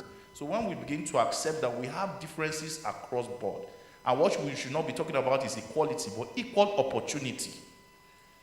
And in any institution you find yourself, if there are rules and regulations, the question I want to pose now, should there be differences based on your gender, or should all the same rules apply to all of us? If we are all from a particular institution and there are rules, there are practice and procedure on how we should do something, should we use that? Should we use gender as an excuse not to comply with rules and regulations? I don't believe in, especially the ladies that work with me. If you're a woman, you are here because you are here on merit. And I'll give you the same treatment I'll give a male colleague. It's not because I don't respect you. It's because I want you to be better. And it's because I don't want to give you preferential treatment. So if I give 3 junior lawyers the same motion to do, I will not say because it is a lady that I gave to do this written address, that, oh no, I can leave her own. No, I'll say, no, you didn't cite this authority, you didn't do this, you didn't do that. And I cannot say, because I'm doing that, and I expect high standards from you, that I am kind of being hard on you. So I think that's another thing we need to consider. Equal opportunity as opposed to equality. Thank you very much, and God bless you. Please let's give him a round of applause. Please can we have the Rule of Law Foundation for really deeming it fit to organize this discourse at a point like this when we're celebrating the International Women's Day, indeed International Women's Month. I agree with Paul that it is actually equity that we talk about, not equality, because men, women, we have our distinct roles, traditionally and otherwise, and so we cannot be talking about equality in all aspects, but equity, fairness, yes. And my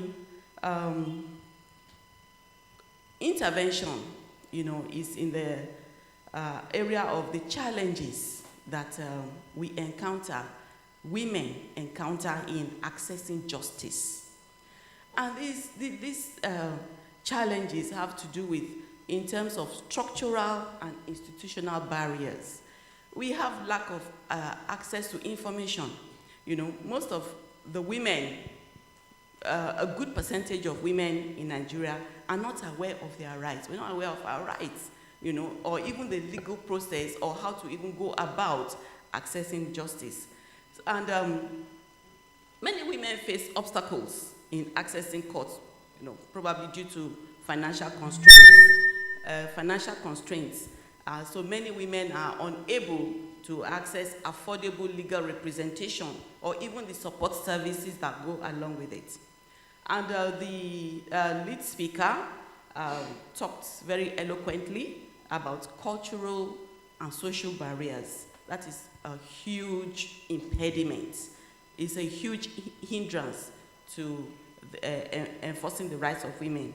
We women, we face a lot of societal attitudes and stereotypes, that limit our access to all of this. For example, a victim of domestic violence may be scared of having her husband arrested. We have had issues of victims of domestic violence who are hospitalized and who will be scared to go to court. Even if she wants to press charges, she will say, because of my children or my in-laws will look at me one way, or they will say, what?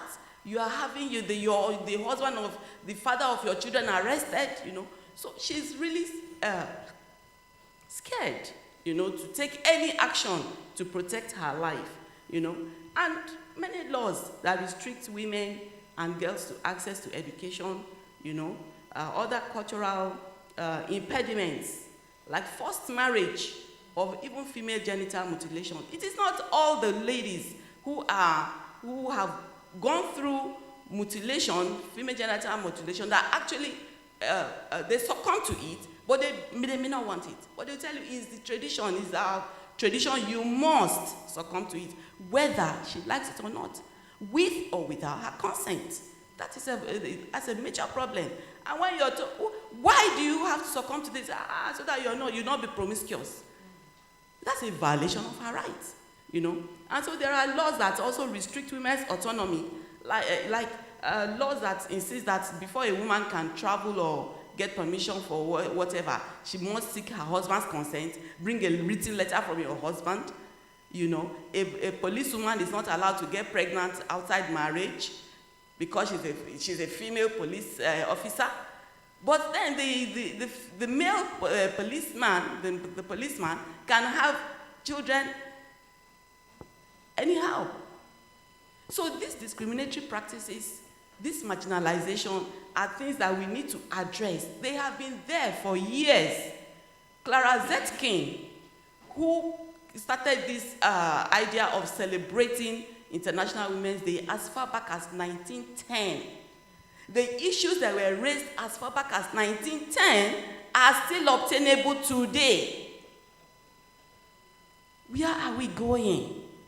So these barriers perpetuate inequality, inequity, and they limit our ability to achieve our full potential as women. They do. So, in order to accelerate action, as enunciated by Chinelo and my daughter here, yes. You know, there are multifaceted approaches that we have to look at. You know, many strategies, such as what? Strengthening the legal framework. By repealing discriminatory laws, we need to develop gender-responsive laws and implement policies that address the needs of women and girls. So, of course, we have been told we know that about the narrative, that women don't support women, women are always against women, and all of that. Well, for we women, can we change the narrative that we don't support each other? Can we try by doing so, you know, so that we should be there for each other? Yes, it's not that when a woman is doing something wrong, we support her. No. That is not the idea. But that in the face of, you know, discrimination, in the face of opposition, unfair treatment of a woman, we women, we should rise up to the occasion and support each other. Let us offer our shoulders for each of us to lean on. That should be what we should work towards. We should join forces to be able to fight this monster, you know, that is really bedeviling us as women. And let's appreciate ourselves. This is our month. Let's celebrate ourselves, even if the men don't want to celebrate us. Fortunately, we have a man who is celebrating us, and that is why he has called us all here. And so I want to call out on all the ladies in the room. I want to request that please let all the ladies in the room stand up. You know, let us hug each other and celebrate ourselves and say congratulations that we are alive to celebrate another. So let us hug ourselves first, okay?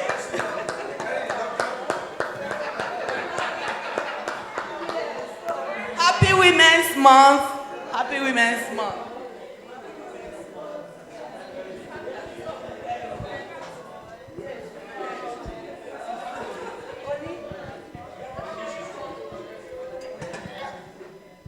Thank you.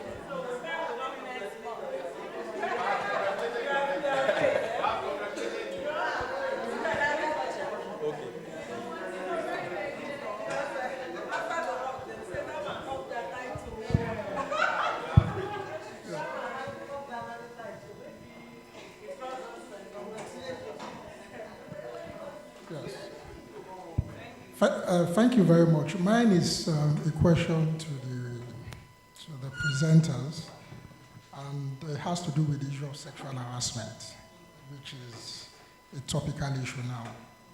I just need a clarification, particularly in relation to sexual harassment in the workplace. Does sexual harassment require intent, or should the focus be solely on the impact it has on the victim? So I want an answer to that, please. While can we check for people online so that we can take some interventions online? Please, can we have people signify? Or is it actually the overtness of the act and the effect it has on Technical, please, can you check if there are hands online so we can take interventions from there?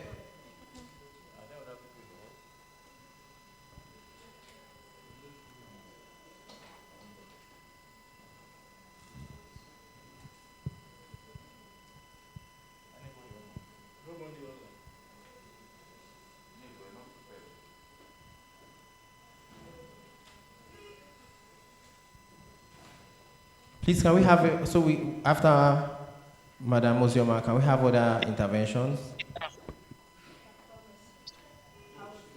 Okay. Take care of yourself. All right. Bye.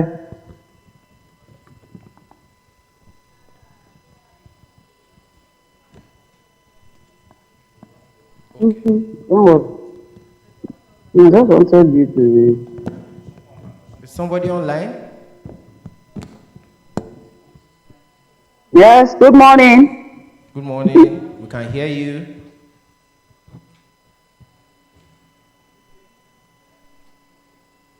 Can you hear her?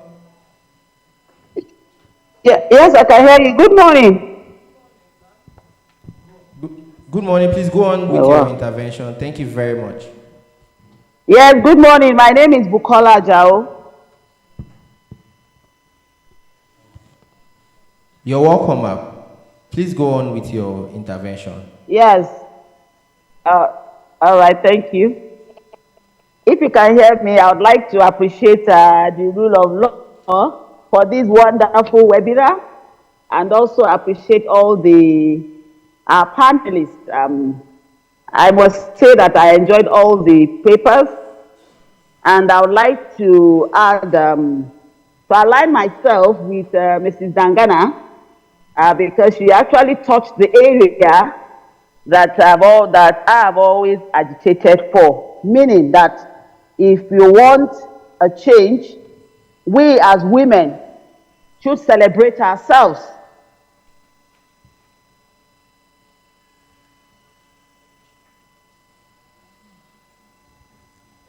It seems we lost connection. Are you there, ma'am?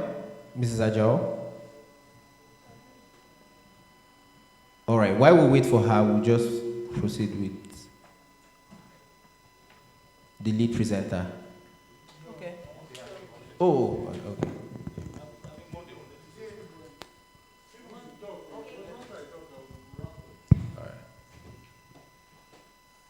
Let me stand on the protocol already established, and I would not say much because it appears my hands are tied, but let me also congratulate the chairman for the status being conferred on him as he for she. I also got mine some years ago when I was the chairman of MB Buhari. The only space meant for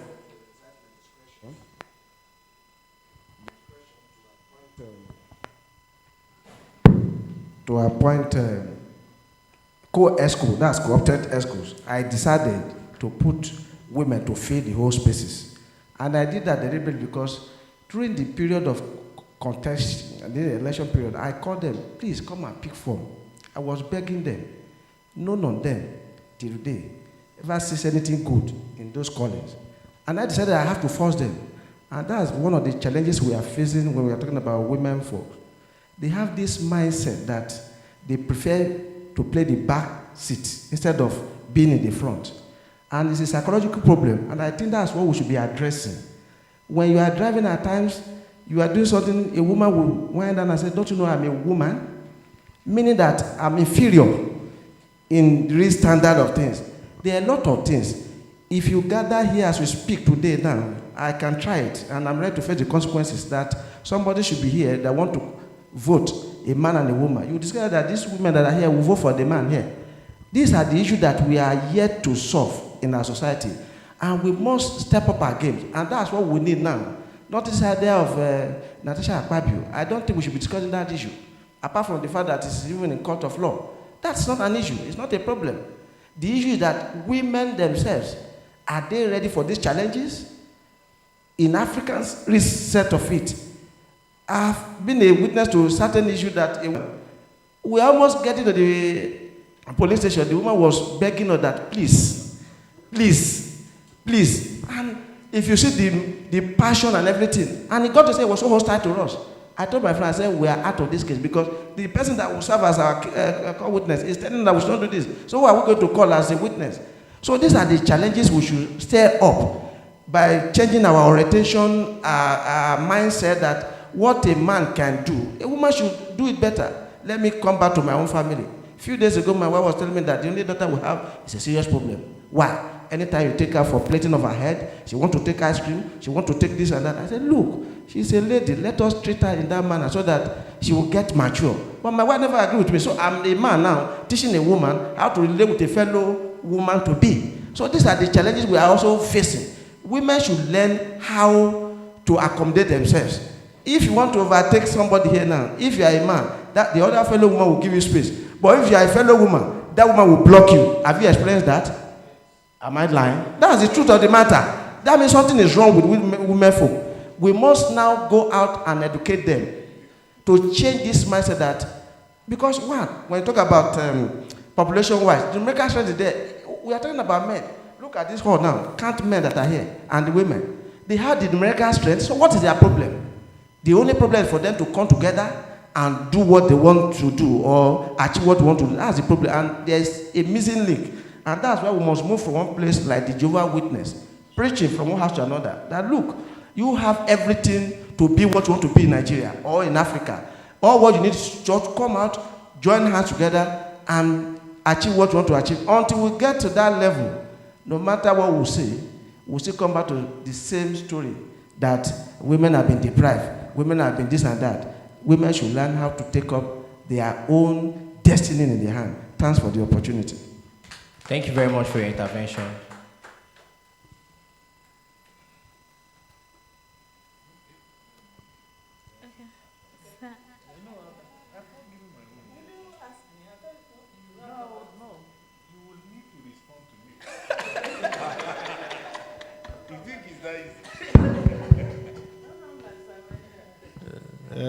Still standing on existing protocols.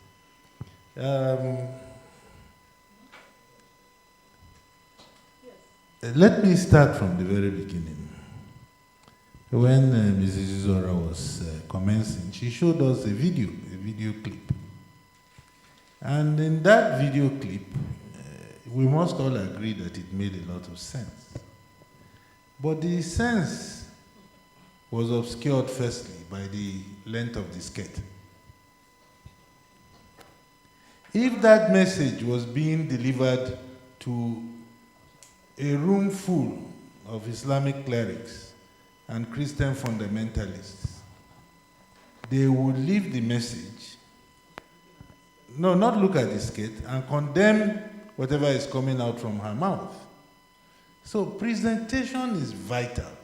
If that message is to be presented online and or to a stadium full of people, 70% will not follow the message.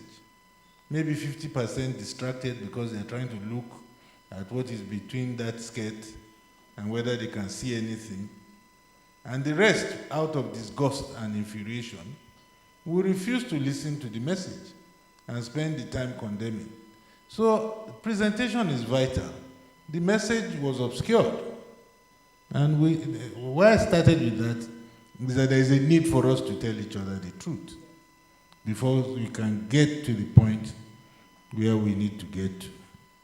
Now proceeding, the lead presenter spent some time on identifying leadership in the family. I also find it a very thorny issue, in the sense that, first of all, there must be leadership in any organization, in any unit. Now, at what point and who is the leader of a family unit? Traditionally, religious-wise, communally, that role is assigned to the man. But there are times where, because of innovations, changing circumstances in the society, the woman is more economically empowered. And nowadays that a lot of ladies who are well-to-do have themselves attracted to men who are not equally empowered as them. I'll give you one example. There is one program, one soap, it's in Hausa, which is called Gidan Alhaji Badamasi. It's about a man who has about 17 children, all of them are dysfunctional. And their sole objective in life is to steal the man's money because he's a multi-billionaire. Now, it got to a point, one of the children is married to a scoundrel, a thief, someone who just there to enjoy himself. And on one occasion, they defrauded his wife, joined with her siblings and defrauded their father. And she brought all the money and put on the bed, the one had share, about 24 million. And when the husband saw this, he burst into tears of joy. And they said that at this point, his wife should consider that she is the man in the house, that she is the husband.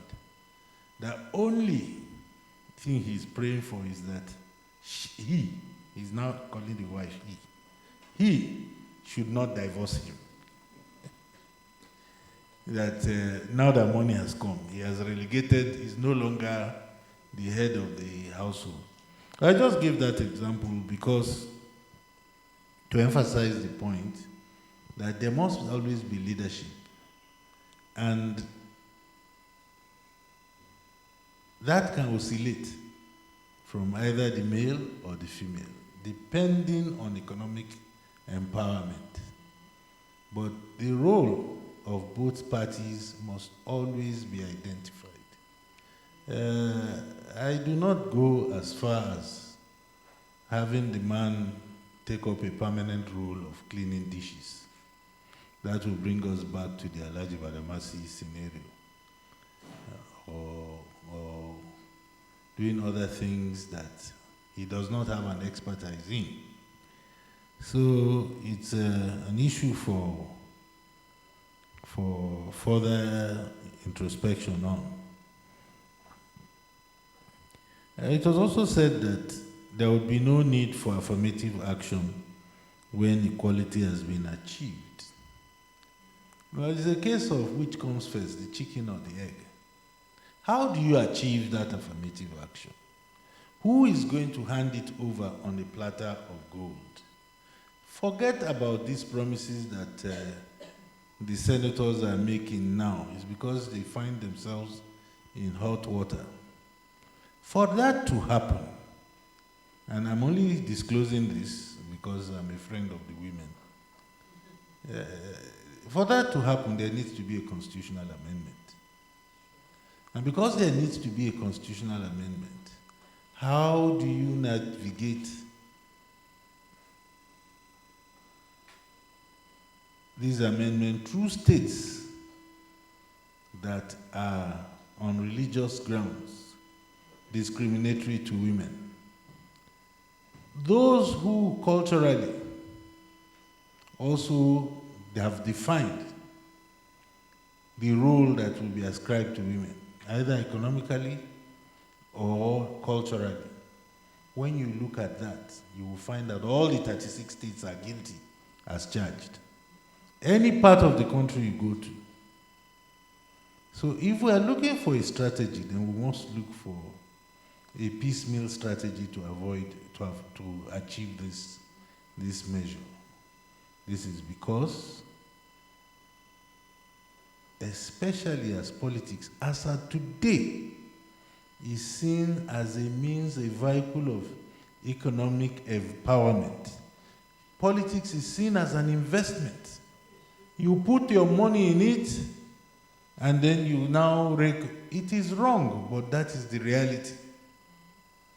People have left thriving businesses, medical doctors, legal practitioners,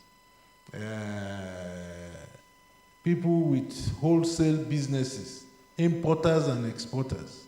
Some have left their businesses in diaspora and come back to Nigeria because there is an endless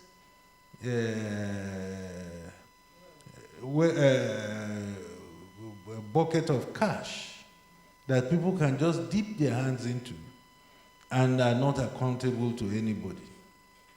So at that point in time, in such cutthroat environment, where is the peace-loving woman going to locate herself? Now, it's not only because they are peace-loving women, they are not. In most cases, or in some cases when they are fully groomed by the men.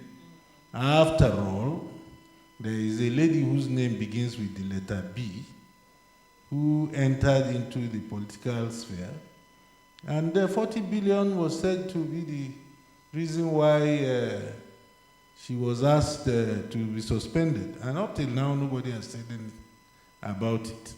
Now, funding is therefore critical in any political adventure.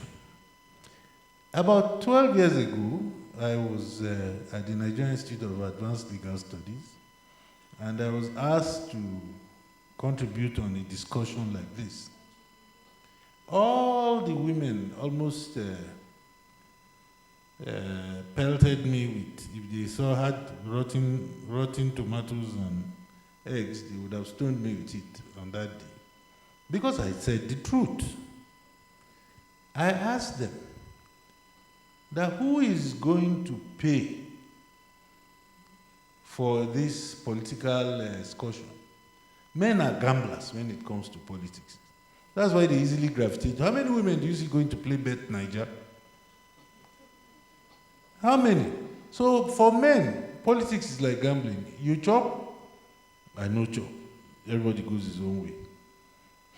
That's why when they get there, they do it in such a way that when they're no longer there, they can still try to come back to it. Now, I asked the women on that occasion, how many successful, wealthy women have groomed with their money, not with other people's money, not with men's money, their own money? Put your hand inside. How many have sold their gold, bracelets, tiara? How many have sold it and used the money to sponsor another woman? They would probably prefer to sponsor a man to go into, but how many have used money to mentor and then build up somebody to go to House of Assembly here? You go and contest governorship there. At parity of wealth, some women are as rich as some of the wealthiest men. How many people have they mentored financially?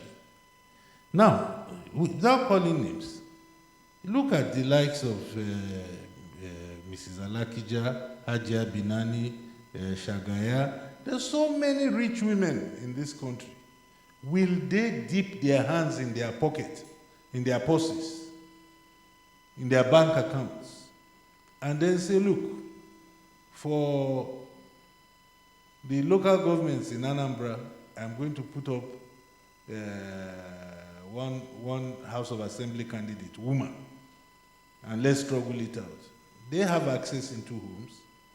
It's a man that won't be able to enter. So with this business is that you must put your money where your mouth is. You cannot occupy political space in Nigeria by charity, by the donation of political space, by duplicitous representatives, whom I don't believe. Because at the end of the day, if you ask any of them today, they know whom they are going to sponsor for. If by coincidence it becomes a woman, it is because that has been prearranged and pre-agreed upon. But this issue raised by women is a very serious issue. But the solution lies in their court. The full solution remains for them to solve. And it's on that issue of women not supporting women. Women not supporting women, what is the origin? I hope that people will not think that, but I think it's twofold. Is it in the DNA of women not to support other women? Therefore, then, it's an impossible task, because if that is the basis, and if it is genetic and within their system, then no matter what you do till kingdom come, they would not be in a position to agree among themselves. Monday Ajia said it, that if there is something of value which has to be fought for here in this room, look at the number here. Say operation, let them do option A4. Honestly, between a man and a woman, the women will line up some majority behind the man, not because the woman is not qualified, but for one reason or the other, from the nature of her hair to what she did to them 2 years ago, which they haven't forgotten, plus the way she eyed somebody that they too liked. one reason or the other. And when women take decisions, they have no regret. They will just come and start there, boom, and won't say anything. You say, why did they stand here now? Say, men are the ones that are hypocritical. They'll be looking, or will they not say women don't care? So the problem is from what we are trying to solve. And until they approach it, honestly, we'll just be blowing grammar and paying lip service to ourselves. Well, about the Natasha Uduagwa matter, you see, this is one of the situations that I cannot resist. But I'll try and resist it, breaking the sub judice rule. The only reason why is I don't know which part of the case is sub judice. What is the course of action in court? Is it a case against, I don't know, a thought, if there a thought of sexual harassment? It's a crime. So what is in court? It cannot be defamation because you cannot go to court. So leaving that aside, I think it is safe to comment on the issue one way or the other until we are sure. But I think it's a matter in which there is a challenge to the procedure in which she was suspended. But she had gone to court before the suspension took place for an anticipatory interim injunction to restrain the assembly from discussing it until she presents her petition to the ethics subcommittee or committee of the Senate. I have tried to clarify the legal position so that we don't think we are doing anything wrong to have discussed the matter. I think it's something we can discuss. I think that except the aspect that relates to the ethics committee, which they have presented her with a fait accompli, all issues are open for discussion in the public interest.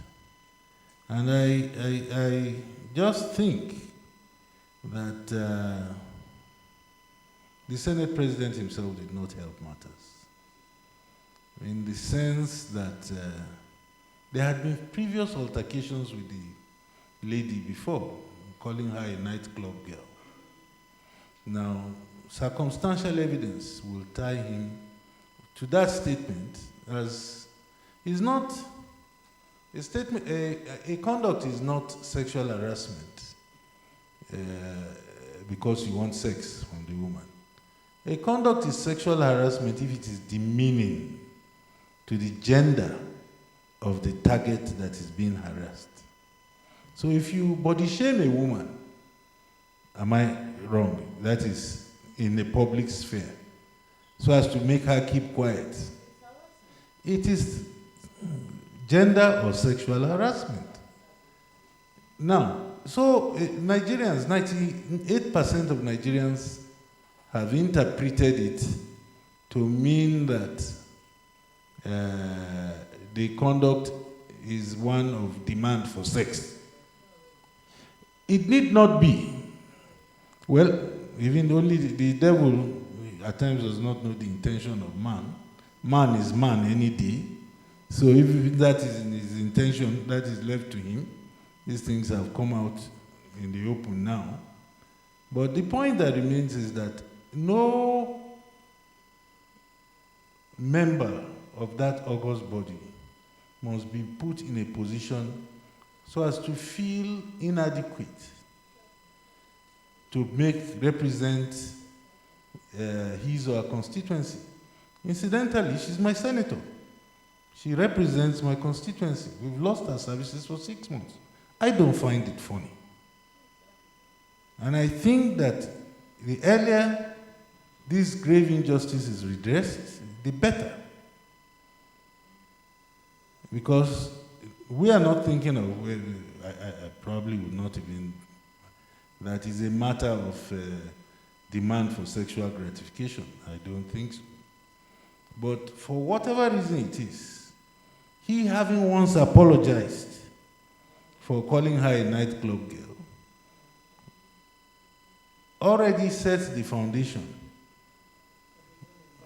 sets the foundation for the second encounter, which is normally that there is no smoke without fire. So as far as I am concerned, people in that body must be thinking of a solution. I also do not see any law that warrants the suspension of a representative of either the House of Assembly or a senator in the Senate. Now, there is a constitutional provision that no person should be punished, except such punishment, although it's criminal in the criminal, is provided in a written law. Which written law prescribes the sentence of 6 months suspension? No, 6 months, no. There's nothing, that is just the length of the chancellor's foot. There is nothing that says you can be suspended for 6 months in the provision. Now, why do you have the sergeant at arms? The sergeant at arms is there to throw out or to recuse any senator or any House of Representative member who conducts himself or herself in an unruly manner. Now, once the sergeant at arms has done his work and takes the person out, that matter is closed. You come the next day, tempers have cooled. But our leaders have this vaingloriousness, this temperament, this the tendency towards impunity, this larger-than-life mentality. They conduct themselves in a way that that's the number 3 citizen. What the number 1 citizen has not treated us that way. So if he becomes president, how will he treat people? So I think that at this point in time, people should sit down together and do not let the issue escalate beyond this. The woman has externalized it now and gone to New York. The part of the effect, what it will soak up in the minds of people in that place, may manifest itself 10 years later. So is it not Nigeria, where they are so-called Democrats engage in making women uncomfortable just because of the agenda? Please, I want it to be clear that I do not think it's an issue of demand for sexual gratification. But I think that no woman must be put in such a situation where she will feel that she is being ill-treated because of her gender. And this is a case of res ipsa loquitur. The manner in which he talked down to her is unparliamentary. And we should not be shy or afraid of saying it. And I think that if I meet him in any gathering or on any occasion, the person known to me, I've worked with him while I was president of the NBA. We have mutual friends. But we should also be able to tell each other the truth at all points in time. So these are my few comments. May not have gone well with a lot of people, but I take responsibility for it, and I'm ready to expatiate on my position at any forum. Thank you very much.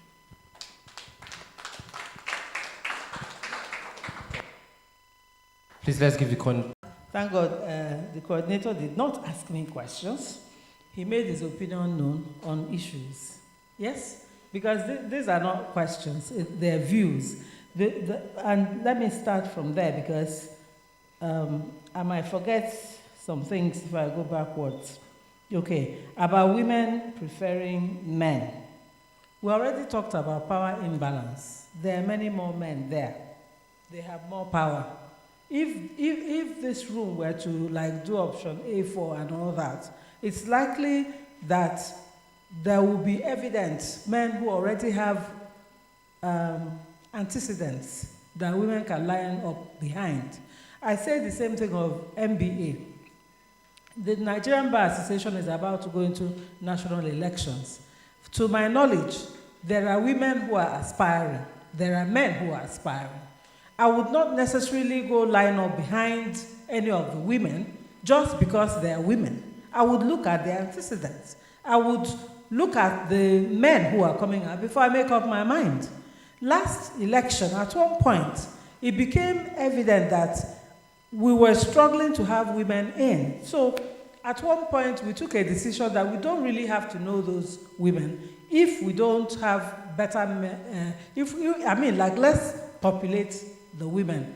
But it's a difficult situation, but it's a decision that we all have to take at every point. You don't really need to vote for women just because they're women. They have to also be women who can carry out the function, but you don't necessarily need to put them through a screen to say, oh, they're perfect, they're right. So this answer cannot come, like cast in stone. But about what Monday said now about women's attitude generally, you can't begin to heal, you can't begin to solve a problem from the surface manifestation. You need to go down to the root of why these things are happening. There are possibly very few women, for instance, driving, and already, even my driver said it once, oh, it's a woman driver, and I'm sitting in the back, and I said, how dare you? What is it about a woman driver? Something takes off men. They see a woman in a certain position, they already reached their conclusion. Just as in your mind right now as you speak, you already have reached that conclusion that women are this way or this way and can never be that way. I say the same to the coordinator in certain areas. What is it about women not liking each other? I have supported women. When I ran as vice chair of MBA-ABUJA, I was fairly new in Abuja. Not too many people knew me. So all the men were calling me back and forth because I was about to ruin their lineup, their famous Igwe lineup that needed, the 1999 group that needed to supply the vice chair, and then he, having done whatever, will now move to national. There was a lineup, and I jumped in from nowhere. But it was women in FIDA who I had extolled as vice chair. I said, your role, you were not called to FIDA, you were called to MBA. People, let us take more roles there, not just to be serving food and being welfare and all that. So somebody who wasn't a member of FIDA came, Betty. And I said, let us support Betty to vice chair.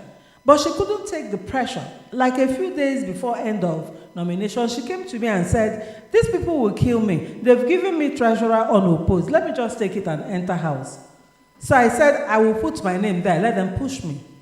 Then I said to FIDA, I have just picked up this position.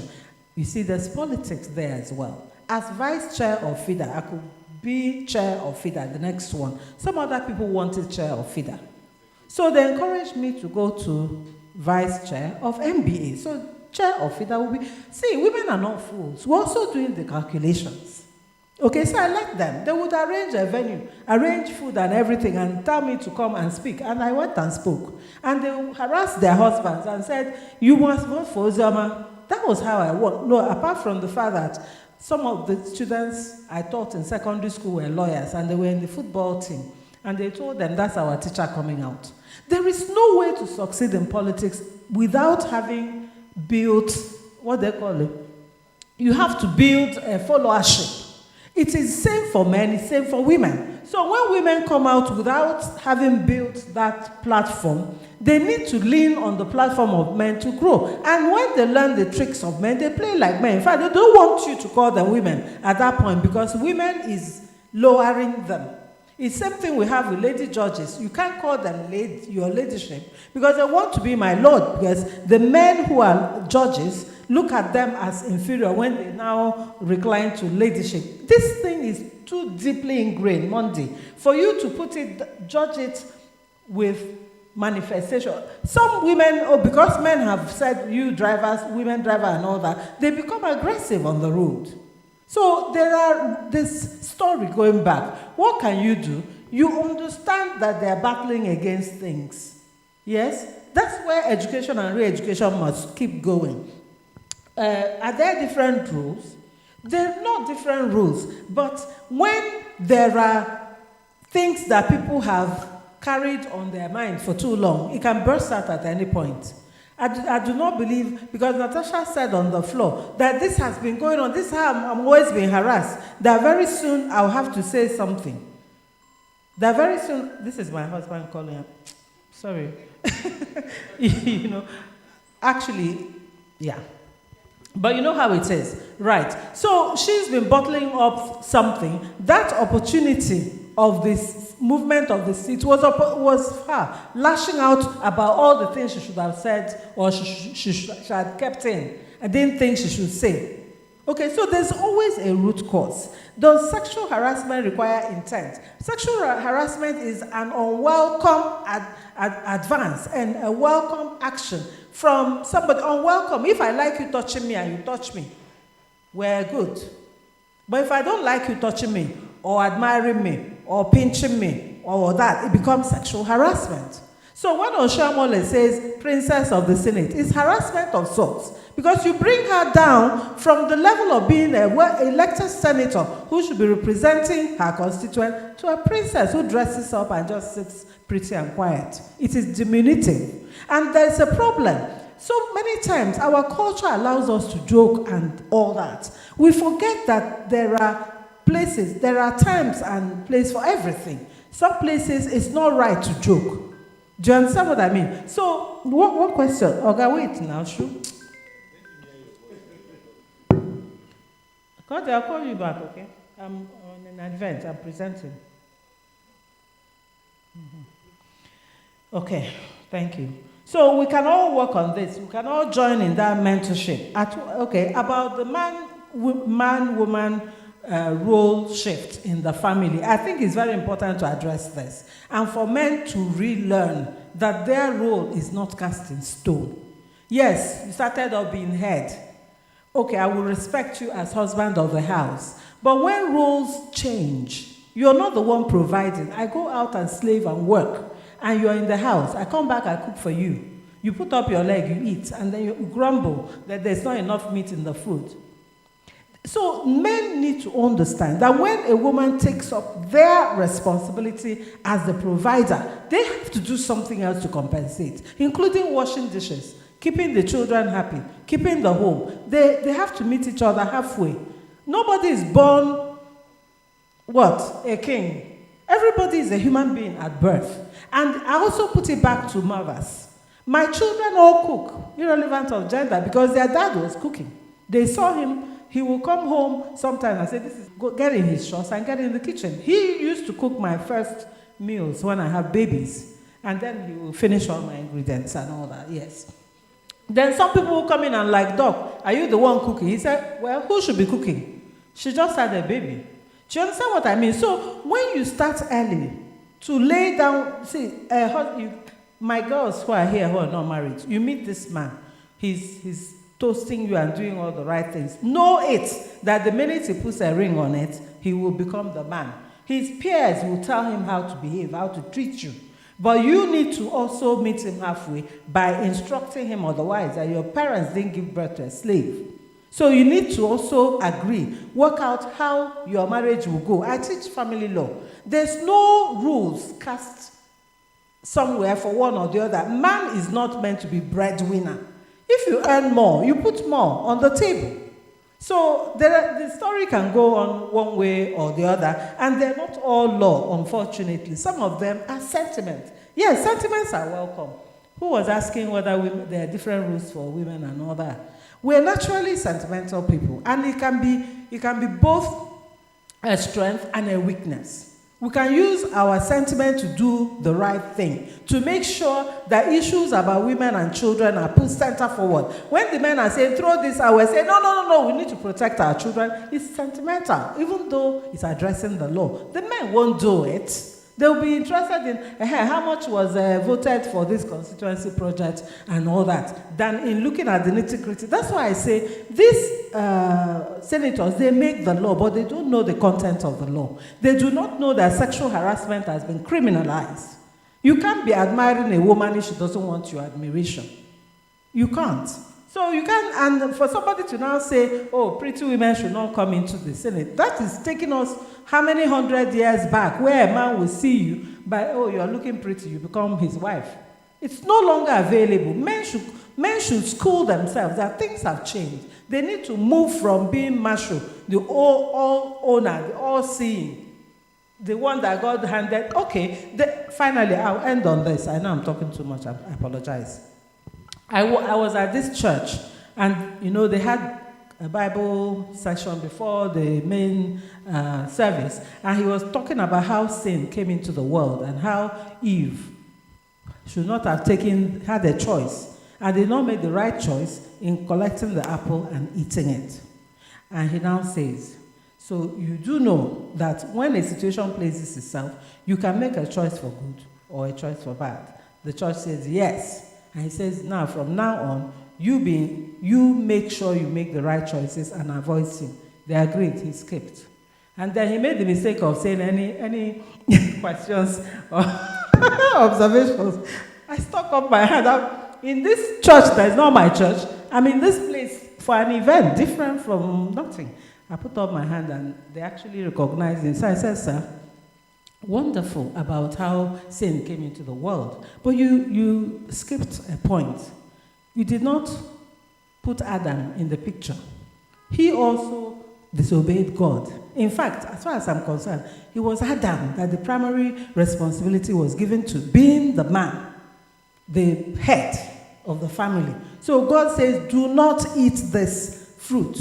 So he came back and Eve says, Satan made me eat it. He should have said, that is damned Eve to hell. How dare you disobey God? How dare you? And at that point, he would have crystallized his headship of humans on earth. But no, he did not. He ate it. Exactly. So he ate it. And the man was now replying and said, oh, he now looked at Eve and said, this bone of my bone, this flesh of my flesh. And out of love, he ate it. I said, that's the stupidest answer I ever received. Because if you do not distribute, and that's the problem we have, especially when you are trying to settle family issues among, especially pastors, pastors marry. They have many problems. So they will come and they're saying, I'm the head of the family. She's not obeying me. The Bible says she must obey me. They get it wrong because all the time you're blaming Eve and stopping there. You're not. Okay, I'll stop. Thank you.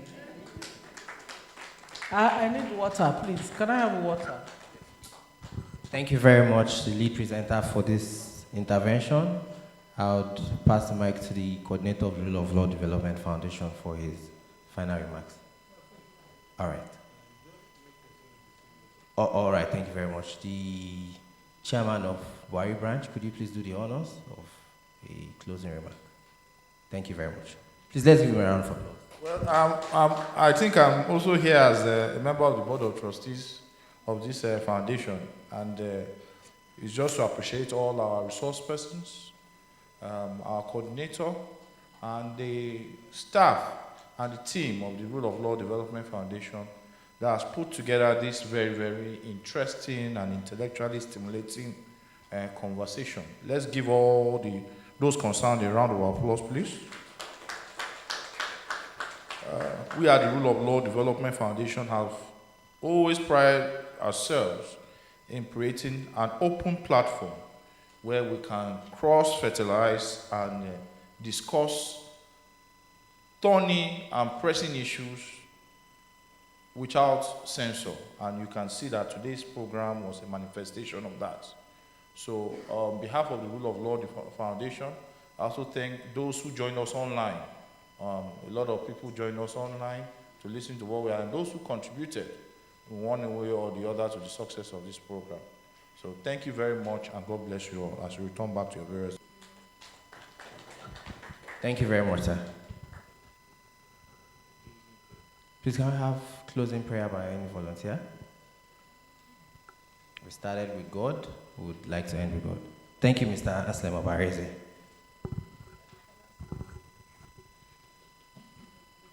Let us pray.